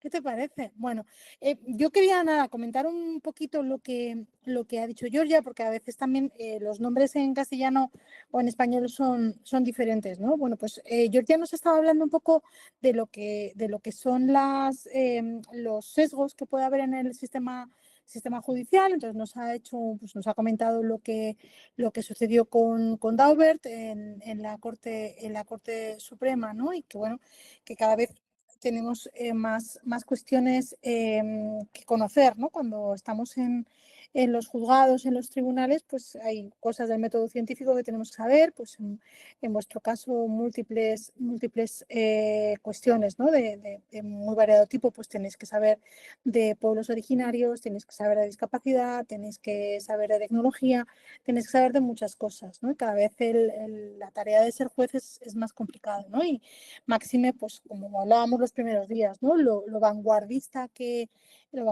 sois vosotros, sobre todo los tribunales electorales, el Tribunal Superior y los tribunales regionales, ¿no? Que estáis en la vanguardia y con casos con complejidades enormes, ¿no? Entonces, pues bueno, yo ya nos he hablado un poco que son cosas que con los que hemos trabajado en los juzgados, pues lo conocemos, ¿no? Tanto lo civil, lo penal, lo administrativo y también, ¿por qué no?, lo electoral, ¿no? Entonces, como el estar cansado, pues te puede llevar a unas decisiones o a otras, el estar tomando muchas decisiones continuamente también te cansa, ¿no? También te fatiga. Y bueno, pues aunque no todas las decisiones requieren la misma energía, no todos son los mismos coches con los mismos caballos, ¿no? Hay cosas que nos cuestan más decidir que otras, pues bueno, la tarea de decidir es muy complicada y hay que estar muy concentrado, ¿no? Y eso lo sabemos todos. Bueno, yo ya os he puesto ahí unos cuantos papers interesantes, ¿no? De cara a la temperatura a la que tienen que estar las salas, que eso está también muy estudiado, ¿no? Lo que pasa es que, claro, que esto, la cientificidad, ¿no? de todo esto, pues es complicada, porque hay otros factores, ¿no? El hecho de tomar una decisión, pues bueno, las que se toman al final. Pues yo me acuerdo que me operaron hace 2 años de una cosa y entonces yo estaba preocupada porque me tocaba el viernes y me tocaba a última hora y digo, mi cirujana va a estar más pensando en irse de fin de semana por ahí que en operarme, ¿no? Pues estas cosas están como muy estudiadas y se ve, pero que haya una correlación no quiere decir que haya una causalidad, eso en ciencias sociales lo sabemos muy bien, ¿no? Entonces, pues bueno, puede ser que el juez tenga hambre, que el juez esté cansado, que el juez o la juez tenga que ir a buscar a sus hijos al colegio y se haya retrasado mucho los procedimientos judiciales, que esto es así, esto lo hemos visto todo. Ramón pone cara de extrañeza, pero ahí está. Y bueno, pues son cuestiones que son importantes, pero que no implican causalidad. Puede haber una correlación, pero puede ser que simplemente que el último tema que había en la mañana, pues era un asunto que no tenía ni pies ni cabeza o que tenía una solución judicial muy sencilla, ¿no? Que era una cuestión así. Bueno, pues lo mismo con el efecto del juez hambriento y racional, ¿no? Y las pues cuestiones extrañas, cuestiones ajenas a la labor de juzgar que suceden, ¿no? Pues eso, cuando un juez está muy cansado, cuando a veces pues llega una persona que ha solicitado, ha hecho una petición y esa persona te cae mal, pero además te cae mal nada más verla, dices, la manera de expresarse, por cómo se dirige al tribunal, por cómo, ¿no? Todo ese tipo de cosas nos han pasado a todos, ¿no? Entonces hay que saber ser lo suficientemente profesional como para aislar ese tipo de cuestiones de tu cabeza y decir, bueno, pues vamos a hacer abstracción completa de esas cualidades que me están enervando en estos momentos y voy a ser profesional y voy a juzgar, ¿no? O sea, eso yo cuando doy formación a abogados se lo comento mucho, ¿no? Que a veces tienes un cliente que te cae mal, porque te cae muy mal, que te cae extraordinariamente mal, ¿no? O tienes una persona que estás juzgando que te está sacando de tus casillas, pero no puedes permitir que eso solape, ¿no? Toda tu labor judicial. Entonces, bueno, pues es interesante este tipo de cuestiones, pero ya os digo, correlación no implica causalidad, ¿no? Las decisiones de los jueces, pues bueno, todos sabemos que a nadie le gustaría pillar a un cirujano cuando lleva después, ha estado 12 horas operando, ¿no? A un médico de guardia que lleva 34 horas o 36 horas de guardia porque la fatiga mental va a ser importante, ¿no? El tema de la raza, de la etnicidad, pues bueno, pues está ahí, ¿no? Entonces, todos decimos que no somos racistas, todos decimos que no tenemos sesgos, pero siempre hay algo, ¿no? En el fondo, ¿no? O que le tengo manía a las personas que visten de rosa, ¿no? O a las personas que van con coches caros, ¿no? O, yo recuerdo una vez en un trabajo que tenía, que trabajábamos con población muy vulnerable, y entonces se ponían a juzgar a una señora, una tal Rashida, de procedencia magrebí, de Marruecos. Decía, pues no estará pasándolo tan mal o no tendrá tantos problemas económicos porque yo la vi el otro día probándose un abrigo caro en una tienda. Dices, bueno, o tiene que ver que la pobre mujer vaya a una tienda a probarse un abrigo con que tenga dinero para comprárselo y que lo esté pasando mal, ¿no? Pues esas cositas insidiosas, ¿no? Que se meten muchas veces en la cabeza, ¿no?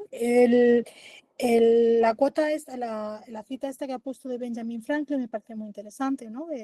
Que la justicia realmente, pues, nosotros en español lo tenemos también, ¿no? Cuando ninguna de las dos partes están totalmente conformes con la decisión que se ha tomado, pues es que es una buena decisión, ¿no? Que no confronta, ¿no? Entonces, pues bueno, os ha puesto unos cuantos sesgos y heurísticos de afectación, de ancla, de disponibilidad, confirmación, egocentrismo, el framing, que bueno, sería representatividad, no, el de encuadre sería el halo, la representatividad, bueno, pues estos heurísticos y estos sesgos nos pueden afectar en la función judicial, ¿no? En el del afecto, pues bueno, nuestras decisiones vamos a ver por cómo nos sentimos, ¿no? Pues a la hora de tomar una decisión, pues si yo soy de una determinada etnia y me cuentan una determinada cuestión, pues posiblemente se refleja con mis sentimientos y entonces tenga más proclividad a proporcionar una decisión favorable al demandante con el que tengo ese enlace, ¿no? Ese link, esa cuestión, es algo en común, ¿no? El efecto ancla, que también generalmente lo que hacemos es la primera información que nos dan, digamos, cuando nos explican algo por primera vez o leemos algo por primera vez, pues ya nos quedamos con esa información, ¿no? Y ya es como palabra de Dios, ¿no? Ya la tenemos de todas partes. No, porque a mí me dijeron que tal, pues yo qué sé, el aceite de oliva, ¿no? El aceite de oliva virgen es... antiguamente, hace 10, 20 años, decían que era malísimo y que solamente pues para tomar muy poco al día, ¿no? Y ahora pues dices, no, pues es que el aceite de oliva ahora mismo, los últimos descubrimientos científicos dicen que es maravilloso y que hay que utilizarlo para todo menos para frituras, ¿no? Porque aguanta mal los cambios de temperatura. Entonces te dicen, no, porque yo lo leí, claro, lo leíste hace 40 años, ¿no? Este tipo de cosas, pero ahí como que nos quedamos anclados, ¿no? Y esto en la labor judicial yo lo he visto mucho con el aquí siempre se ha hecho así. Esas frases de porque lo hemos hecho siempre así, esa costumbre judicial, ¿no? Que es casi más a veces una corruptela ¿no? Que es difícil, pues eso, el salirte de tus parámetros donde tú te encuentras cómodo. Carolina, sí, dime. Muchas gracias. A mí me llama muchísimo la atención y como bien lo referiste desde alguna conferencia en la que tuve el gusto de conocerte, tuvimos un poquito de charla sobre estos temas, ¿no? Hay un autor que se llama Ronald Dworkin que habla sobre los casos difíciles. En el caso que refirió Georgia sobre la jueza Fiona May, si no mal recuerdo, es el caso de un joven, un adolescente, creo que de 16, 17 años, que necesitaba una transfusión de sangre. Sin embargo, su religión, sus padres y él mismo estaban en contra de que se diera esta transfusión. Y aquí yo creo que engloba un poquito lo que Dworkin señala sobre los casos difíciles. Y en estos casos difíciles no solamente entraña lo que dice la ley, sino también hay que profundizar más en el sentir, incluso hay un libro y creo que también una película, en profundizar en lo que están sintiendo las personas del acto que se está juzgando. La jueza debía decidir si ordena o no, si permite o no permite la transfusión de sangre del menor. Incluso creo que lo visita, platica con él, habla sobre sus inquietudes. Es un derecho, lo podríamos llamar como una visita in situ. O sea, ver en el sitio dónde está el problema que estamos juzgando, ver el contexto y profundizar en él. Y preguntar al interesado. Exacto, eso es la visita in situ, ¿no? El explorar qué dicen, por ejemplo, las comunidades indígenas, en penal, dónde se realizó el crimen, quién lo realizó, quién lo conocía, quién vio, etcétera. Todas estas cuestiones es verdad que van a hacer en nosotros como personas humanas, van a causar una emoción, van a causar a lo mejor un sesgo, podríamos decirlo. Sin embargo, también en derecho tenemos algo muy importante que son las pruebas. En el caso difícil que señalan de la jueza Fiona May, es un caso excepcional. Es un caso difícil y complejo de definir porque implica moral y ley. Ella se va por la decisión de salvar la vida del chico. Incluso creo que la plática que tiene con el chico hace que el chico empiece a creer que puede pensar por él mismo, no por lo que dice la religión, ¿no? Es un caso difícil donde yo creo que es acertado. Sin embargo, en ella habrá dejado 50,000 dudas, habré hecho bien, habré hecho mal, etcétera. Pero en casos más concretos, como por ejemplo en la materia electoral que nosotros estamos más inmersos y que la escuela judicial sobre todo habla de la democracia, estamos hablando de otro tipo de casos. Por ejemplo, estamos hablando de gastos en campaña electoral con recursos públicos. Estamos hablando de actos anticipados de campaña, de dádivas, es decir, entrega de algo a cambio de un voto. Para esto, si bien tenemos ya un sentir, hace un momento Georgia nos decía, es verdad que ciertas cualidades nos hacen decir que una persona es o abogada o bibliotecaria, ¿no?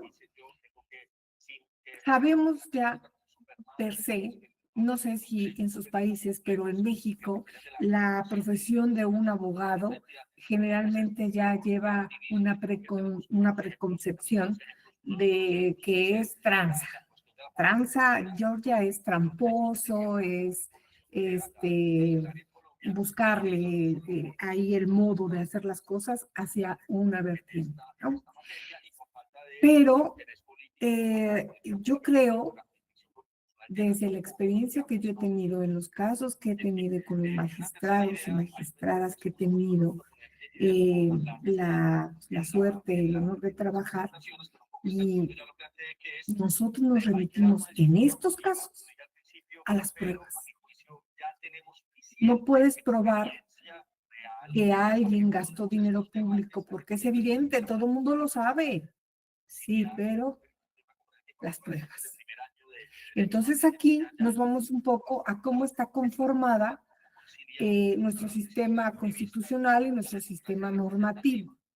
Ya no implica Carolina, pero incluso en todos los casos, en derecho, lo que nos basamos es siempre en las pruebas. Sin pruebas no puedes condenar, pero incluso teniendo todas las pruebas, incluso estando en derecho electoral, pues por ejemplo, se me ocurre en los pueblos indígenas, ¿no? Los usos y costumbres. Ahí vas a tener que hacer, en derecho vas a tener siempre que elegir entre dos, darle la razón al demandante, al denunciante, o no dársela, ¿no? Y ahí van a intervenir muchos factores que, aunque tú no lo veas, van a estar ahí, porque va a haber conceptos que vas a tener que aquilatar, que pueden estar, puedes estar influido por ellos en tu cabeza. Lo malo de los sesgos es que no los ves, que los tienes y no los ves. Y esto ya lo estuvimos conversando en México en mayo. Fue muy interesante, además, compartir contigo ese tiempo, ¿no? Pero que yo entiendo que los juristas, además los juristas somos particularmente reticentes a pensar que hay sesgos. O sea, además esto está estudiado también. Tú con un médico también te pasa. O sea, yo por ejemplo, tengo tensión ocular, ¿no? Y yo noto, la tensión ocular generalmente no la nota nadie, pero yo la noto. Entonces yo voy a mi oftalmóloga, le digo, Ana, mírame la tensión que la tengo alta. Y entonces, ¡ay! Que eso es imposible, que tal, que cual. Y Ana me mide la tensión arterial y está. Entonces, hay cosas claro, y entonces ella ya ante la prueba ya no le queda otra que envainarla. Pero, aun cuando dice, esto ha sido casualidad, tú no tienes por qué saberlo porque esto no da sintomatología. Bueno, pues generalmente no dará sintomatología. Entonces, con los sesgos en derecho es lo mismo. O sea, yo te puedo demostrar una serie de cosas y hay veces que puedo poder demostrarlas y no son ciertas porque puedo falsificar algo. Y hay veces que no voy a poder demostrarlas porque no tengo pruebas, pero sí que son ciertas, ¿no? Entonces, en derecho nos movemos en un mundo de poca certidumbre. O sea, salvo que veas a una cosa, salvo que cojas a alguien con las manos en la masa en algo en un momento dado, puede haber mil cuestiones que se nos escapan, ¿no? Entonces, simplemente la sesión de hoy era un poco eso, para refrescaros estas cuestiones y que simplemente que las tengáis en cuenta, porque en un momento dado tú puedes decir, no, yo soy fría, calculadora y son solo pruebas. Pero siempre hay algo que te va a orientar más a un lado que a otro. O el demandante es guapo, fíjate qué tonterías. Bueno, pero te va a influir favorablemente de alguna manera, o que te cae simpático, o que tiene una buena verborrea, o que simplemente pues su abogado es magnífico y le ha dado un poco la vuelta a todo, pero sigue. ¿Entiendes? O sea, que hay casos donde las pruebas van a ser un poco más dudosas y ese sesgo va a balancear, va a hacer que la báscula vaya para un lado o para otro, ¿entiendes? O sea, yo no digo que te dejes influenciar por todo, pero que nos influyen en la vida diaria, desde luego. Todos, a todos y en todo momento. Y que justamente somos los juristas los más resistentes a saber que estamos afectados por sesgos. O sea, esto de la verdad se huele, yo tengo clarísimo cuando me dicen no, las pruebas son las que mandan. Sí, las pruebas son las que mandan, claro que sí. O sea, tú no vas a poder condenar sin pruebas porque te caiga mal alguien, ¿no? Sería prevaricación. Pero sí que va a haber de pequeñas cosas, micro sesgos que te van a afectar en un sentido o en otro para informar de una manera u otra. Porque como buenos juristas, has dicho lo de trance, como buenos juristas sabemos interpretar la ley en un sentido o en otro. Y yo te digo ahora un asunto, te digo, justifícame que esta casilla electoral la echen para atrás, o justifícame que se acepte. Tú vas a tener argumentos para encontrarlos y vas a ver que parte de las pruebas va a ir mejor o peor en ese sentido, ¿no? Entonces, a ver, que yo te entiendo, pero que los sesgos están ahí, que no es un capricho, que hay gente que será más inmune a ellos, posiblemente, pero yo muchas veces con un alumno, mira, el sesgo de deseabilidad, que yo ahora lo pensaba cuando estábamos, digo, bueno, ¿quién habla inglés de aquí? Pues dirán unos cuantos que hablan inglés y otros tantos no dirán nada. Posiblemente hay algunos que no han entendido nada en toda la conferencia, pero por el sesgo de deseabilidad no lo han dicho, porque no quieren que quede constancia de que, ¿entiendes? Son pequeñitas cosas de la psicología que nos afectan todos los días. A mí el sesgo de deseabilidad me pasa todos los días en clase. A ver, alumnos, y eso creo que os lo comenté en México, ¿no? Es una cosa, lo de pedir feedback me parece muy interesante. Cuando estés, por ejemplo, imagínate que estás con una persona con una discapacidad en sede judicial de materia electoral. Tú vas a hacerle una pregunta y tú piensas que la ha entendido y la contesta fatal y dices, pues bueno, pues será que no tiene ni idea, ¿no? Esa persona con discapacidad tiene un sesgo de deseabilidad mucho más alto de las personas, entre comillas, acordes a la norma. Entonces, tú lo que tienes que hacer, que es lo que hago yo con mis alumnos, es reformular. A ver, ¿me habéis entendido todos lo que significa el sesgo de deseabilidad? Entonces, los 80 alumnos de clase eran así. Si le pregunto, a ver, Pepita, vuélveme a explicarme lo que acabo de explicar respecto al principio de igualdad. Con un 80% de probabilidades era... Sí. No me he enterado, ¿me lo puedes repetir? Pero no ha levantado la mano porque no quiere que quede constancia de que no me ha entendido, no quiere quedar por tonta. Eso con una persona con discapacidad, perdón por lo de tonta, que en España lo usamos como no seas necio y en México tiene más fuerza, ¿no? Entonces, no seas necio, ¿no? Bueno, pues en este sentido, una persona con discapacidad todavía va a tener más cautelas y más prevenciones de no parecer que tiene una mayor discapacidad de la que tiene, entonces va a hacer así que sigo con la cabeza. Con lo cual, por ejemplo, esto cuando le toméis declaración a alguien o cuando veáis una cosa por una persona de discapacidad, pues que en vuestros tribunales esas cuestiones se os dan, pues oye, tenéis que reformular, ¿no? Ver exactamente el alcance de comprensión que tiene esa persona, ¿no? O en los usos y costumbres en un pueblo originario, ¿no? Pues lo mismo, o sea, tenéis que ver exactamente que esa persona entienda cómo conculca valores constitucionales, ¿no? Porque lo mismo no lo entiende porque nunca se lo ha planteado, porque en su comunidad no es necesario, ¿no? No sé si me he explicado, Carolina. Sí, has explicado perfectamente. Y yo lo entiendo así, solo que me sigue quedando, será porque tenemos un código de ética, será porque soy de la vieja escuela, ¿no? Yo también Yo, soy vieja escuela, ¿eh?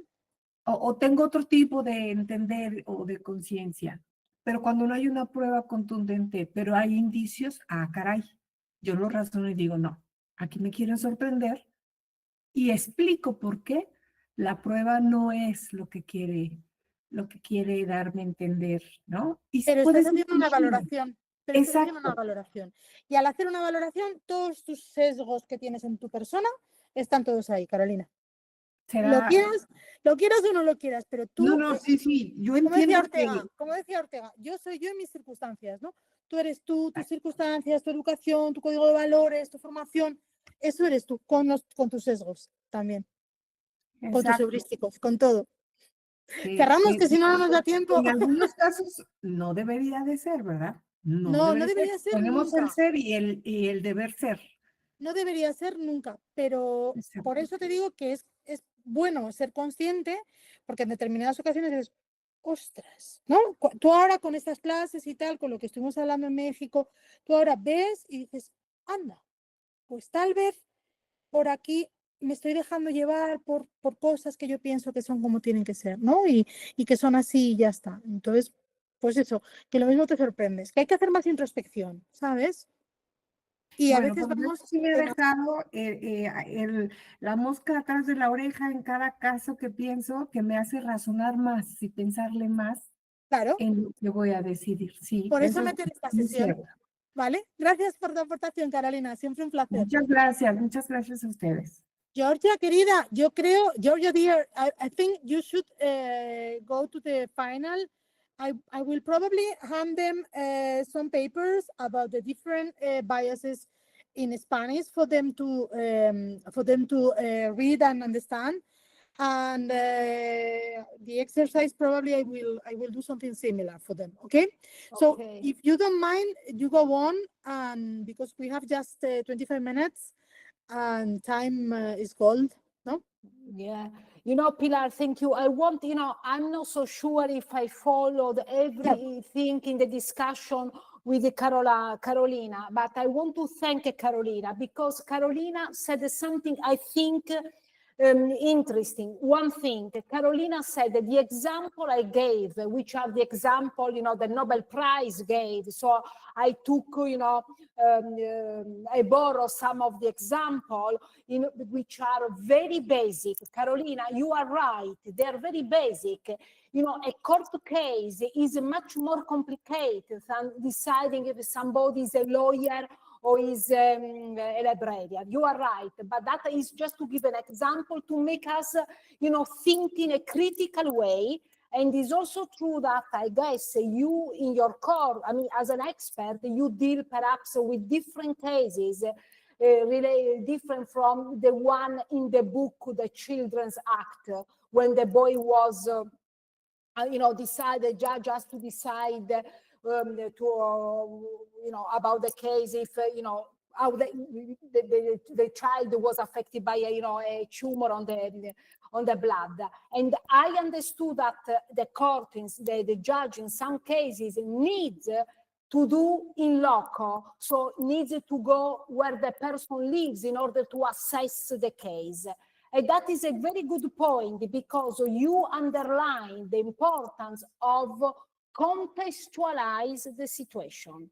So even judges and law experts need sometimes to step back from the logical essence of law in order to apply law to the reality. So I agree with you, Caroline, that perhaps you deal with different cases, but because we are all human beings, the process which affect our way of reasoning tend to be made up by the same procedures. Then we are much more aware, professionals are much more aware about certain things, how certain things affect us, okay? And to be aware, reduce the risk of systematic errors, a systematic influence. So thank you, Carolina, for making the point. I will go now through the last points on the slide because now the halo effect. I don't know if you have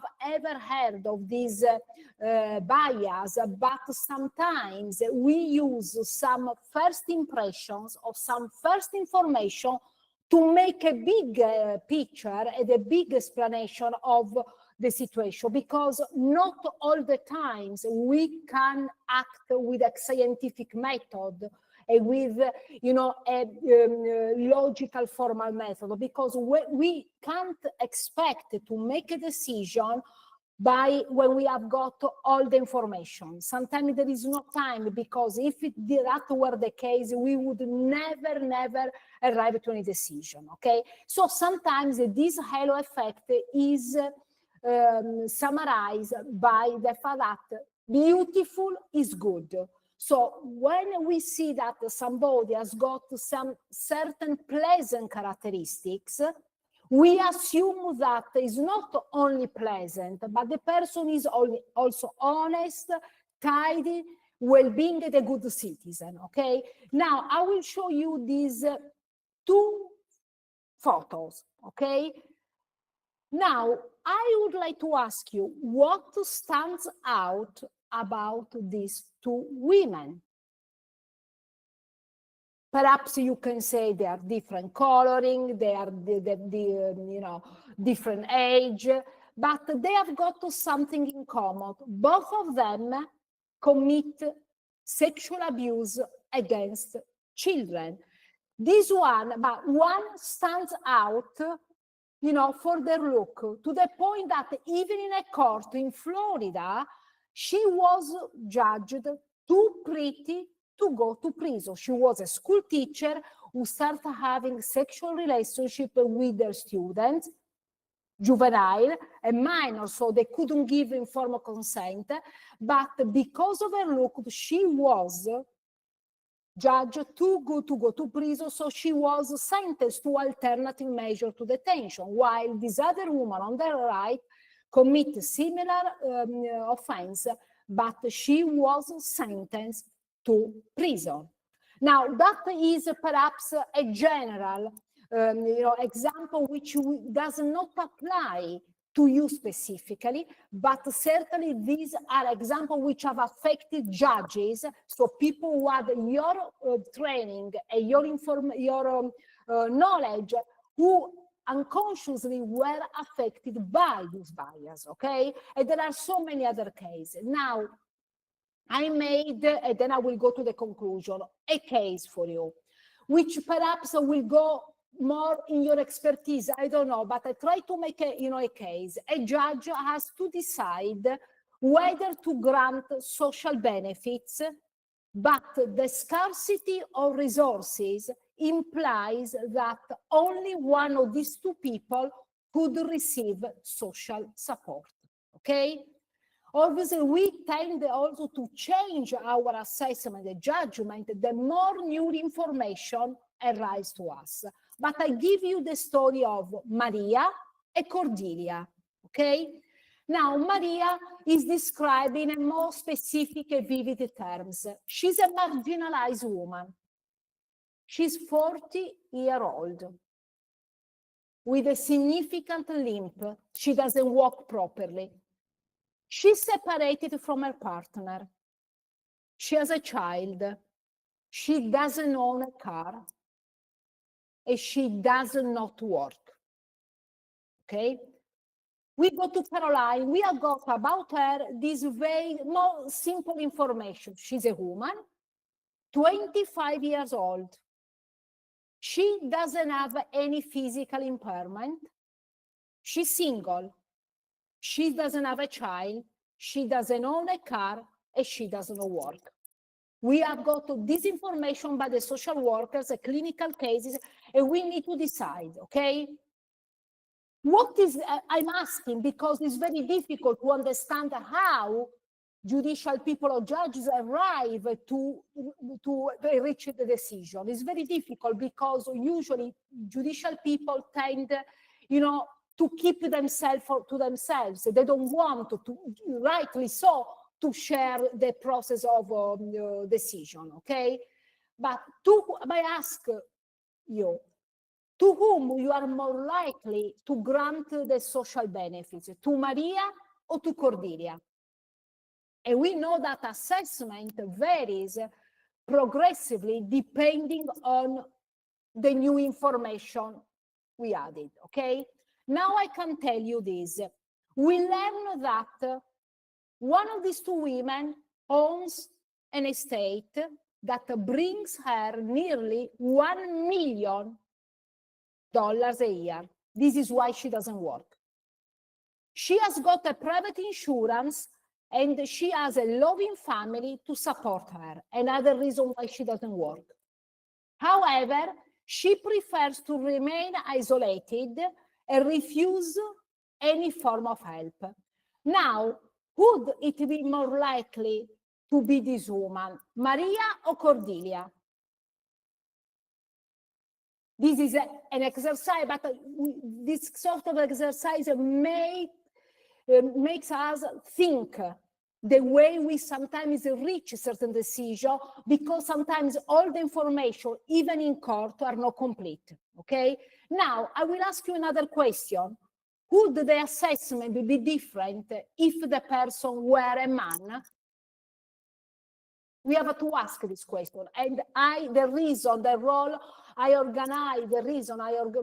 organize this section with you in this way, it was not to offer you any solution. I don't have any solution, okay, to any questions, but I certainly have a role of, cognitive stimulation, I hope, perturbation, just to think critically, okay? Georgia, this example is really, really, really interesting, because we are working in this course, in this master class, we are working about intersectionality. Yeah. And that would be a very, very nice example where intersectionality can be applied. So that would be both things. That would be intersectionality, because there are added vulnerabilities and discriminations here, and also the biases that we can have once we are to submit a judgment in court. So that would be really, really interesting. And we could think of an example in electoral law as well. So that could be quite interesting. So thank you very much for bringing it. No, thank you. I wanted now to conclude, obviously. Now, how to reduce the impact of biases on our decision? I really think three aspects, continue thinking, and training. So looking at scientific evidence, I really think science and law, psychology and law have to move together, judicial evidence and social evidence. And actually, studying for this, for today's seminar, I come across to this book. I haven't read it, but I think I read some of reviews of the book I'm going to buy. Is not so recent. I think, perhaps 10 years, 2014, I'm not so sure, but this is Enhances Justice, Reducing Bias. And this was written by people who are experts, in how biases affect the law. So this is very interesting. There are other two books which I like to share with you. Psychological science should be in the service of justice, and actually going behind the common sense and legal alchemy can help to reduce noise and to understand the use and misuse of science in the law. So even the comment, the critical point of Carolina were very welcome, because that will make us think of how we can collaborate more. And the bias in cognitive shortcuts, awareness.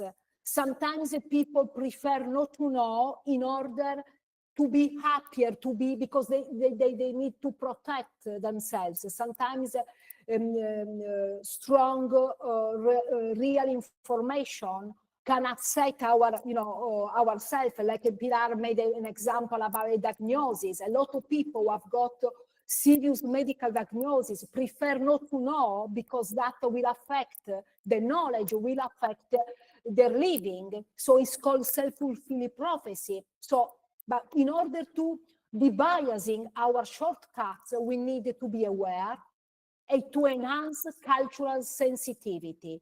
And that we can be done with the training and education. And I want to say something. In the law, we always say that the law is equal for everyone. But I really think sciences and also the cases you are dealing with shows that differences matter. You are talking about intersectionality. So that is a good area in which differences matters. And there is this interesting book I want to share with you. It's called The Difference. We know that the progress, scientific development, progress also in justice are made much more by combining different people together. So if we put a lot of IQ professional, a lot of, for instance, Nobel Prize people in the same room working together, their achievement will be lower than putting in a room to take a decision a lot of people who have got different IQs, different training, different specialization, because interprofessionality and interdisciplinarity is very complex, but can make a difference and in the justice and make justice stronger. So diversity actually trumps ability and enhance competence. So I want to actually to conclude, to thank you for inviting me here, to thank you for your attention, but I wanted to conclude, the seminar with a quote from somebody special from your country. At the end of the day, we can endure much more than we think we can. And I really think perhaps today you could endure much more psychology than what you thought at the beginning, or at least I hope so. So I finish with this quote by Frida Kahlo, which is comes from Mexico, I think. So thank you for your patience and your attention. Georgia, thank you very much. Muchas gracias. Pues me ha parecido, just to summarize, me ha parecido muy interesante, ¿no? Y me gustaría, venga, tantos aplausos, pero voy a aplaudir yo también. ¿Dónde están los aplausos aquí? Voy a dar a la fiestecilla esta que no me salen los aplausos. Thank you. Yo lo que quería deciros es que muchas veces se dice, ¿no? En derecho que la justicia es ciega, ¿no? Yo creo que tiene que ser justamente lo contrario, que la justicia tiene que tener los ojos y los oídos abiertos, ¿no? Estamos entrenando en este máster, en esta masterclass que llamáis vosotros en este especialista la interseccionalidad, ¿no? Y eso es para abrir los ojos de par en par y para ver todo lo que tenemos delante, ¿no? Y ver las diferentes vulnerabilidades, las diferentes discriminaciones que tienen las mujeres, que tienen añadidas, pues, discapacidades, ruralidad, tenemos 1000 cuestiones, ¿no? Que además entran dentro del aspecto del interés del Tribunal Electoral, ¿no? Creo que es súper interesante nuestras aportaciones. Muchas gracias, Carolina. Las dos han sido muy interesantes, ¿no? El aumentar el nivel de conciencia, lo que decía Georgia ahora, ¿no? Que hay gente que no quiere saber, que la ignorancia es una bendición, ¿no? ¿Verdad, Carolina? Que antes la pregunta que has hecho antes a través del chat, que a veces, pues bueno, hay personas que prefieren no saber, ¿no? Y que no quieren saber nada del mundo, que nada de lo que no les afecte a su pequeña esfera interna, ¿no? Pero nosotros no podemos permitirnos esto, nosotros tenemos que estar en el mundo y además vosotros sois motores de cambio del mundo porque la justicia electoral en México es un factor muy importante y tenéis una gran responsabilidad, ¿no? Entonces, bueno, pues también esas profecías autocumplidas, si decimos que este caso va a ser así, pues si depende de vosotros tomar la decisión, pues ese caso será así, ¿no? Entonces, hay que tener cuidado con esas profecías autocumplidas porque al final, pues claro, tienden a hacerse realidad si tú eres la persona de la cual depende que se hagan realidad, ¿no? Entonces, como juzgadores, como ayudantes a los juzgadores, como miembros de las ponencias, tenemos y tenéis un trabajo muy importante, ¿no? Y todos los que trabajáis aquí, yo creo que hay que ser conscientes de todos estos posibles debilidades que podemos tener en un momento dado, aumentar nuestro conocimiento social, os estáis formando, estáis aquí dedicando una mañana a la semana, haciendo los ensayos, gracias, por cierto, muy interesantes, ya os haré las valoraciones personales y yo creo que la verdad que está muy bien, ¿no? Tenía una idea de qué mandaros de ensayo, pero me ha cambiado un poco, estando aquí hablando con vosotros y con las cosas que han surgido, entonces lo voy a debatir con Georgia y ya os lo mando a través de Ramón para que lo hagáis cuando podáis. Ramón, yo creo que ya habríamos terminado. Hemos acabado 5 minutos antes. Muchas gracias, mi querida Pili. Pues sí, efectivamente concluimos con esto y nos veríamos la clase siguiente que viene siendo el 18 de septiembre sobre nuevas investigaciones en aspecto interseccional y aspectos empíricos y de la inteligencia artificial. Muchísimas gracias, Georgia, Sara. Thank you very much. Thank you so much. Thank you. Y bueno, pues nos vemos la clase siguiente. Gracias, Pili, gracias, Vicenta, gracias a todos. Gracias a todos por Tengan vuestra excelente participación y día. a todas por vuestra participación. Me encanta. Gracias. Gracias. Gracias, Carolina. Gracias to all of you. Thank you. Chao. Bye bye. Bye.